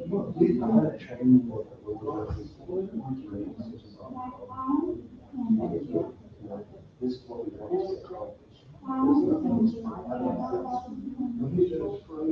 to so the last place to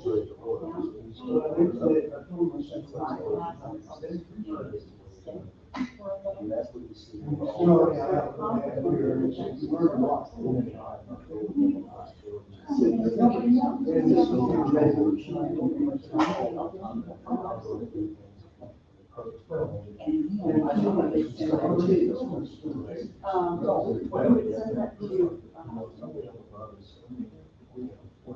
It's the same thing. Slowly, take a couple of months, maybe there,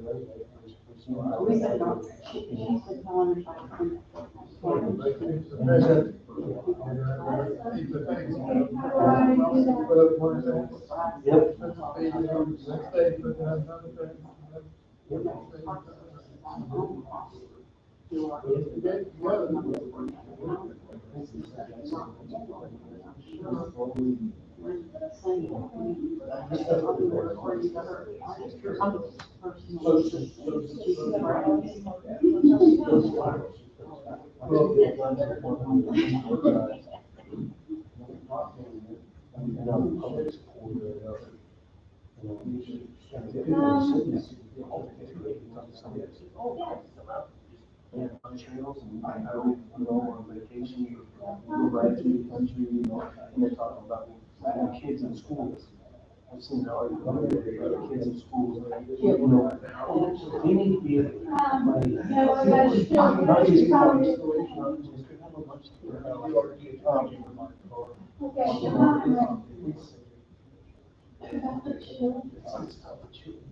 Sure, you don't want some kids that can't go out.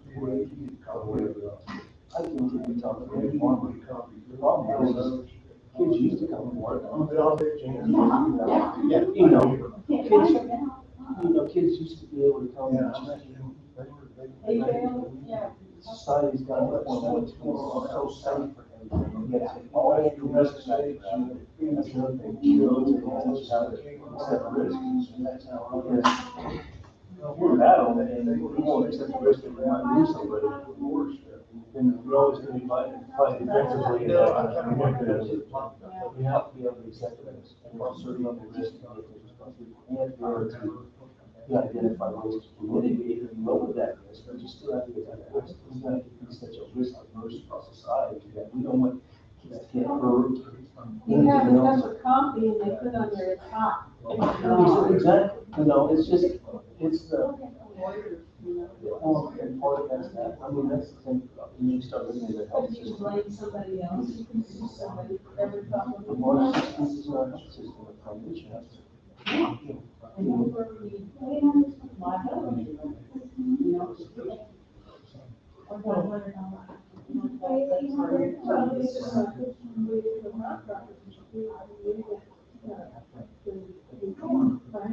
We went to. They said, we have to put this money in property, they have to write it down. They come on and get hurt. No, if they come on and they get hurt. Because they were. Well, I mean, it's the same thing. Well, I moved out, my grandfather, he had horses. Cows. Bunch of goats. The goats could hurt you, cross, and you fall over when they go inside. And I see that. But, we, you know, we had to put up a sign, this is livestock, you know, if anybody comes over and they want to ride horses. I don't know what happens yet. We have. We had Blackstone. That's gonna be the most expensive thing you do. Whatever. It looked like So I know. 800 for the building, $50 for the project, $15 for someone else. And we have to get insurance on it. So then we'll have to, we gotta have. That is the full contract.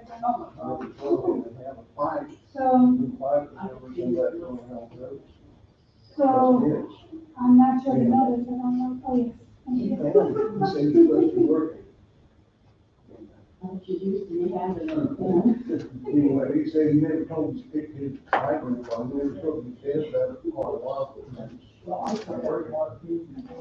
He saw it, sit over there in the creek bank down there in South Creek, for a big creek. Now he knows what we thought, we were short by that, you know, 3 more weekend. We thought, and so we went over there and got it, and that's what it was. So much. So yeah, it's still working. And he was really happy when I found out what it was. So I told him to be interested in that. And then I'll send Started it, writing but about it. technically they can send that to the National Park Service. And, and then, yes. Federal legislation. I didn't mean, because that was the last Who knows thing. what happened? So that would be like one of. Yes, sounds good. He also told me down there in that area that it needs to build terraces. We did have our mom too. Yes. Straight across this big. Oh, okay, address, so can I have this? Okay. And he said, I knew what it was. He said it was a cover or two. And he said, I covered it back up. And I said, I called it. And he says, because I needed the money. There's, you know, they did all these hearings on it. And he says, it would stop. And he said, I One wouldn't of have the that. things that they did right before He said, I public needed hearing that was money. instituting the mass community and size restrictions. The whole point was that the whole And the county most common was project crisscross was the somebody road in right their eighties saying, everywhere. Mom, I want to get contact and Yeah. that's understandable, so why are you having, there's no time on going into this? So why are you having public hearings in the middle of the pandemic? They told us that. That was the question that we asked about a lot. I got, courtesy copies of at least 7 complaints going to his office, asking that question about public hearings during the pandemic. When I talked to him, he acted like he knew. Well, it's like the secretary of the zoning board. What they're working on the zoning board to keep all that stuff. Well, it was taped. Oh, yeah. And we lose it. It's recorded. And as far as, We wanted a copy of it. and so what we're doing, Destroyed it. But this should, No, the zoning secretary. So the county- county, it's also the zoning secretary for the county. Same too. and the county attorney confessed that to our attorney. Our attorney said they destroyed it. My attorney said, Angel, I'm already going to the complaint or complaint on this one. We did. water And what we got was that she's not quite government official enough to have to abide by the law. Western part of the United States. So the secretary of the zoning was not required to. Wasn't important enough that they can enforce anything against them, but we got another letter back from the county council. I knew it was Who said, well, going forward, from here, we will be abiding by Open record. All right. Hey, I'm looking forward to the newspaper. I always know, I'd like to see what kind of what happened, you know, now that I know that that's a YouTube. Then I can kind of want to start up things.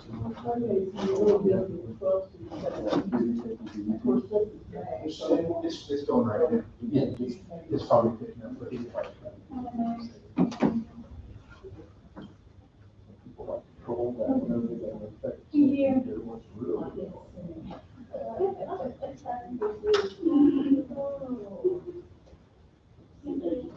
You guys have been driving a long way from the store. You can still go and go find. Well, my brother got me started on the camping out there. And he has been there. Well, ain't Mark, much we know. It's Monday again. It is, comes around every week. Yeah. There's no end in sight. No. Nope, I guess it's a good thing Mondays keep coming around, because that means we're live.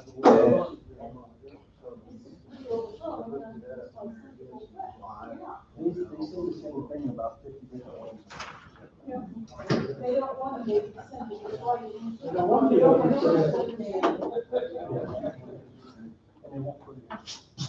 We call it flutter. We call it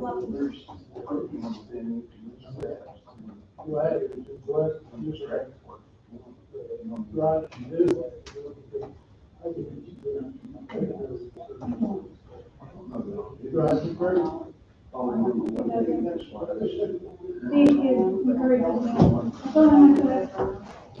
feel like I can make it.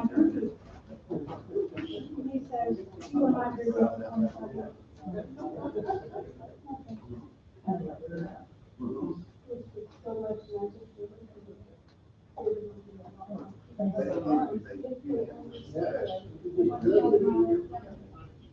If I knew how to read between the lines and split them down apart.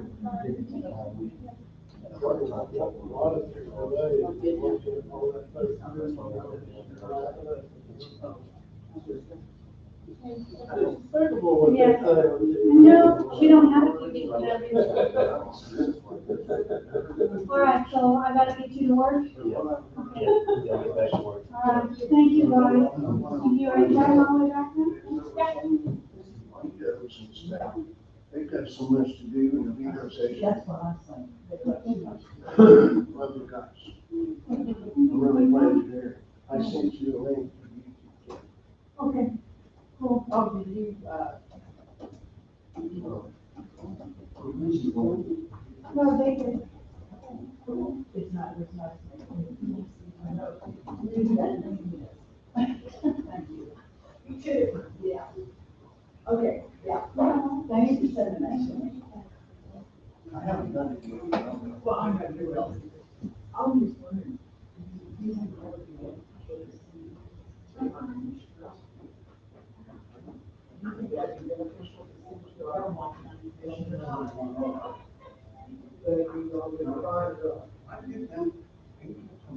Yeah, she said she would. Yeah. Okay, well, hey, thanks.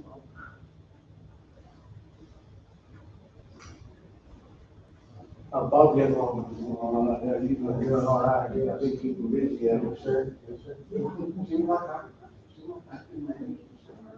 So I'm sure you can. There's not stuff for you to do. Well, I don't have to slow, and so, I guess I'm getting myself in, you just, tomorrow. You know, I quit making big plans for the day, because I figured, well, just go out there and do something. Yeah. Yeah, Lyon County never did pass the convention of states, did they? No, they didn't even vote on it. They didn't talk about it after they came up one time since then, when the Heskets, they went to the meeting that morning and they talked about it, mentioned it a little bit, nobody even made a motion, they just went on to the next thing. I don't know what to say. say, other than, I told Ken yesterday, we went over there, spent some time, sand and cement. And we were leaving, and they still had the frisbee ball thing going on, and I told them, it's kind of like little hippie thing over here. It is. That's it's kind of like little barns. It is. Yeah, sure is. Then you got your bicycle and stuff. Well, I sit there, it's sand that, and we went, I don't know how they go on. But they wanted to do the same one on the county things. And I just stayed in the car. And I always loud music playing on the street from the store. And I couldn't believe it. Of course, I didn't know that. But I couldn't believe it. It's like something sitting coming in and out next door. Pretty, disturbing. I don't know what to think about it. I don't want to sound bad. I don't want to know. I just really. I told Kim, said it shit, but it's like, I said, what was it like in there? And she said, same. Go in, get what you need to get out. We really don't go there. I mean, if Sam didn't want to go there, we would. Yeah. I could spend money elsewhere, I'll spend money elsewhere. I'm just saying, hit 5 stores. Get 5 different things and go on. Yeah. I agree 100%. Or is Jim doing it? Marvin? I don't know. I wonder if he was, only because, Ron Park is so bad. And so I can't see him farming on the yeah, I don't know. But somebody went through I haven't talked to him about any of it.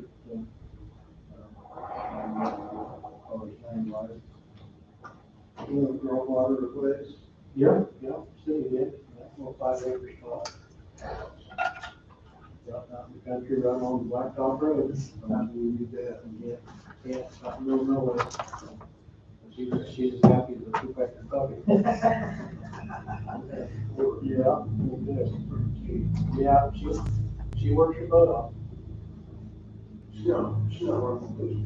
No, she quit there. Yeah, she quit there. So she's done the hospital stuff and she does motel on Sundays and sometimes she helps with the COVID stuff on Saturday. It works out pretty good for her. But she knows how to work, that's for sure. Yeah. Runs in the family. Maybe a little bit. Maybe a little bit. Yeah. Come on in, Angie. How are you doing? All right, how about you? Doing good.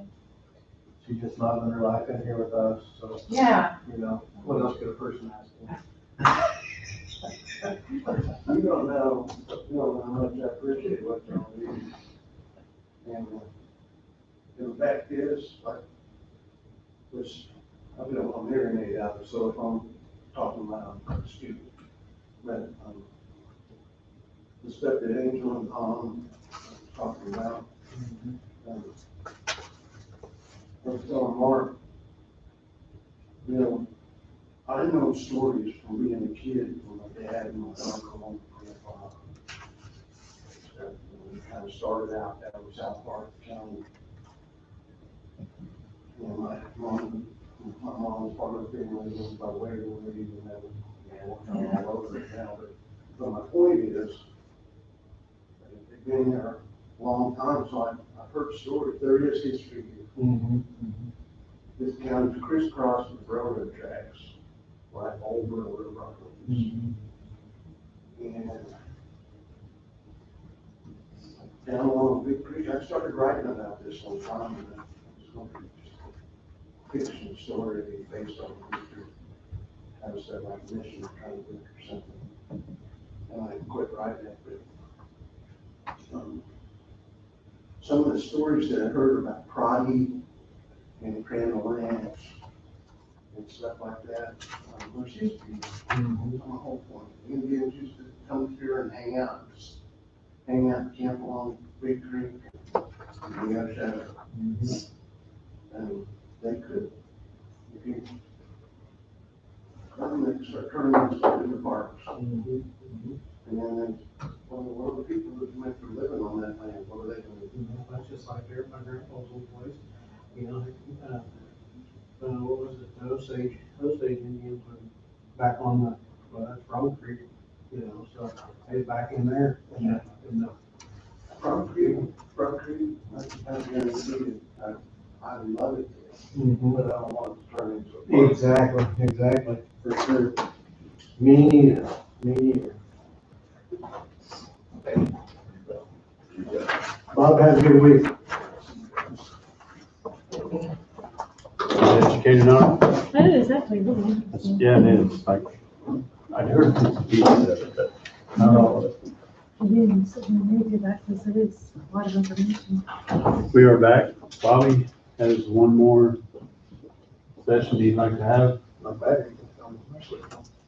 I'd like to request a similar motion to go into executive session to discuss the finance of a corporation, the financial interest of a corporation who wishes to locate here in Coffee County. I expect it to last 30 minutes. I'll make the motion. I'll make the motion. Ken's made the motion. I need a second. I'll second. John seconds. All in favor, say aye. That wouldn't be the same as the last one, because the last one excluded Jesse. The last one So is excluded. if this includes Jesse. All the commission and as well as Bobby Skipper. So All in favor? we need to. Need to do it again. Yeah. I'll make that motion. Kim makes the motion. Second. Alan seconds. All in favor, say aye. Aye. For 30 minutes and we'll go in at 11:20. I think we can get it there in a minute and a half.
have a good weekend. Did, got a lot of stuff done. How about you? Yeah, it was, Went by quickly. yeah, the weather was really nice.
We are back. Nothing else on the agenda to address. Okay. We'll move into roundtable. Okay, so, the insurance committee met last Friday, I believe it was, or Thursday, Friday. And, that consists of Bob, myself, and Denise. And we also had our consultants here from Benefits from Gallagher. And they provided our utilization summary and our medical, summary report also. So what we wanted to talk to you about was that we have really good news this year as our rates are going down 12.5%. But they, I guess that just goes to show our wellness program is finally starting to work for us, and we're actually starting to see a decrease. But that's not including the pharmacy rebates either. So we get those separate, and they're usually close to 10,000 or somewhere in there. Let's see.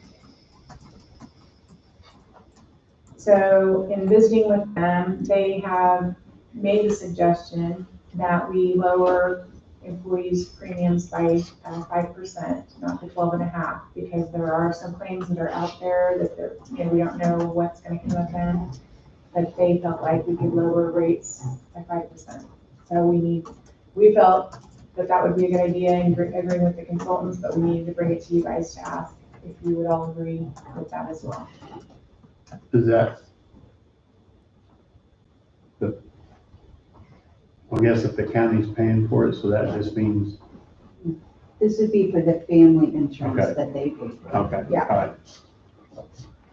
And 5% was an odd number, and we thought we would throw out $20 per month for them. Making it even numbers, make it lots easier. Well, what we were gonna do was take 5% of what they're paying and just round up to the nearest dollar. $20 comes close to everybody then. Well, there's a few people that are gonna have more than that. It'd be like $40 or $45, but they pay a lot. The majority of people would be around the $20. I don't have a problem with it. Got to pass the savings along, maybe? Oh, there you go. Okay, and then the next thing that they talked about, their recommendations was they have a new benefit for diabetic, and we've got a lot of diabetic employees, and it gives them all the testing supplies they need, including a meter, test strips, Lancets. They're shipped directly to each employee at no cost. And they said this was, it'll cost per person, but it's going to be a savings on the other side because in the long term damage and things like that that could occur, they would rather see people manage better than maybe what they might be now. So that was their recommendation, and after hearing all of that, the committee felt that that was a positive way to go also, but again, that's something we need to find out if you guys are in favor of that or not. So. Run it by me one more time, please. Okay, it's a new, it's called, it says if you're a diabetic, it's new tools for managing your diabetes.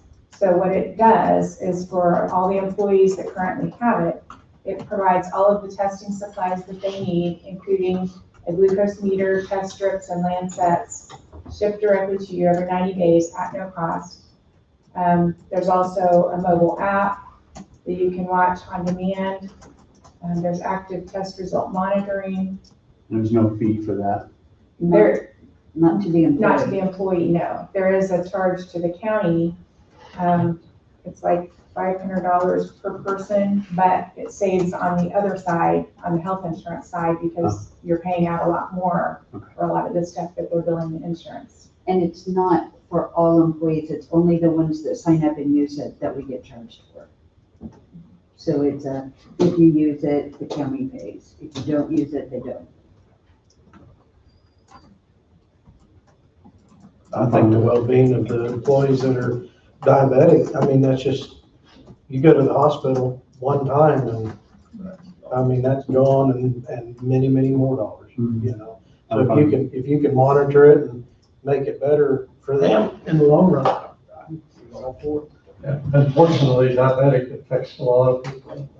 Yes, it does. It is And like I said, kind of this was, frustrating to freak yourself every day knowing it's gonna cost you $2.50 or whatever it is. I think test strips are not cheap, so.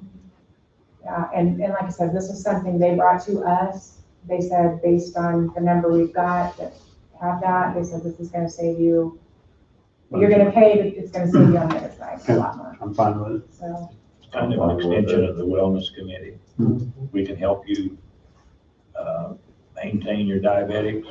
I think was 4 out of the top 5 or 7 medications that we have are diabetic medications. So this might cut that project down and keep people who need it. And there's roughly, works with wellness. there's roughly 20 employees with it, so that, you know, long-term, like I said, long-term effects, if it's not managed properly, are there, so. Lots of things, long-term heart disease, to name one. I don't have a problem with it. Okay. I don't know about the rest of it. I'm fine with it. Okay.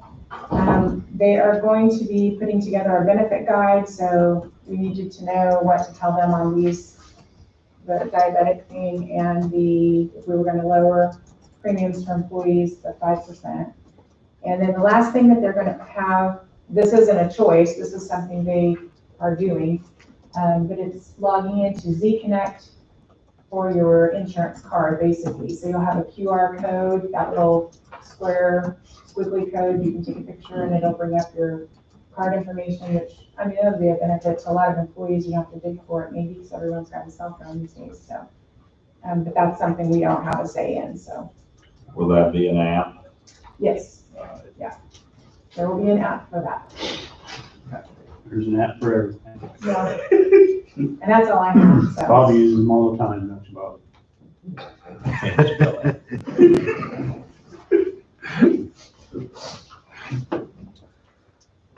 And that's all I have. Okay. I don't have anything to say. I'd have zero. I'm fine. Guess we thinking about our presentation about the 30/30 project. Everybody take a look at it. Everybody take a look. One thing on top of my mind right We now. should do something to protect what we can protect. I do too. Yeah. Do we need to make sure, will you make sure Wade gets that? And takes a look at it. I'll add Andrew, make sure. You have anything, Andrew? Just on that budget plan that Donna had a couple of copies of, one that had the adjustment and one without for next year.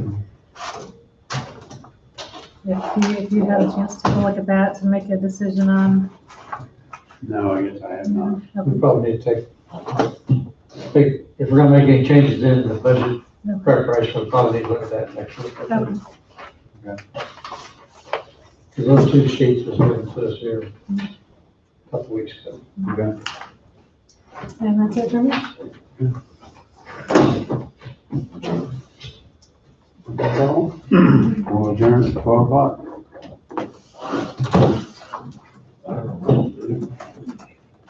Go fishing.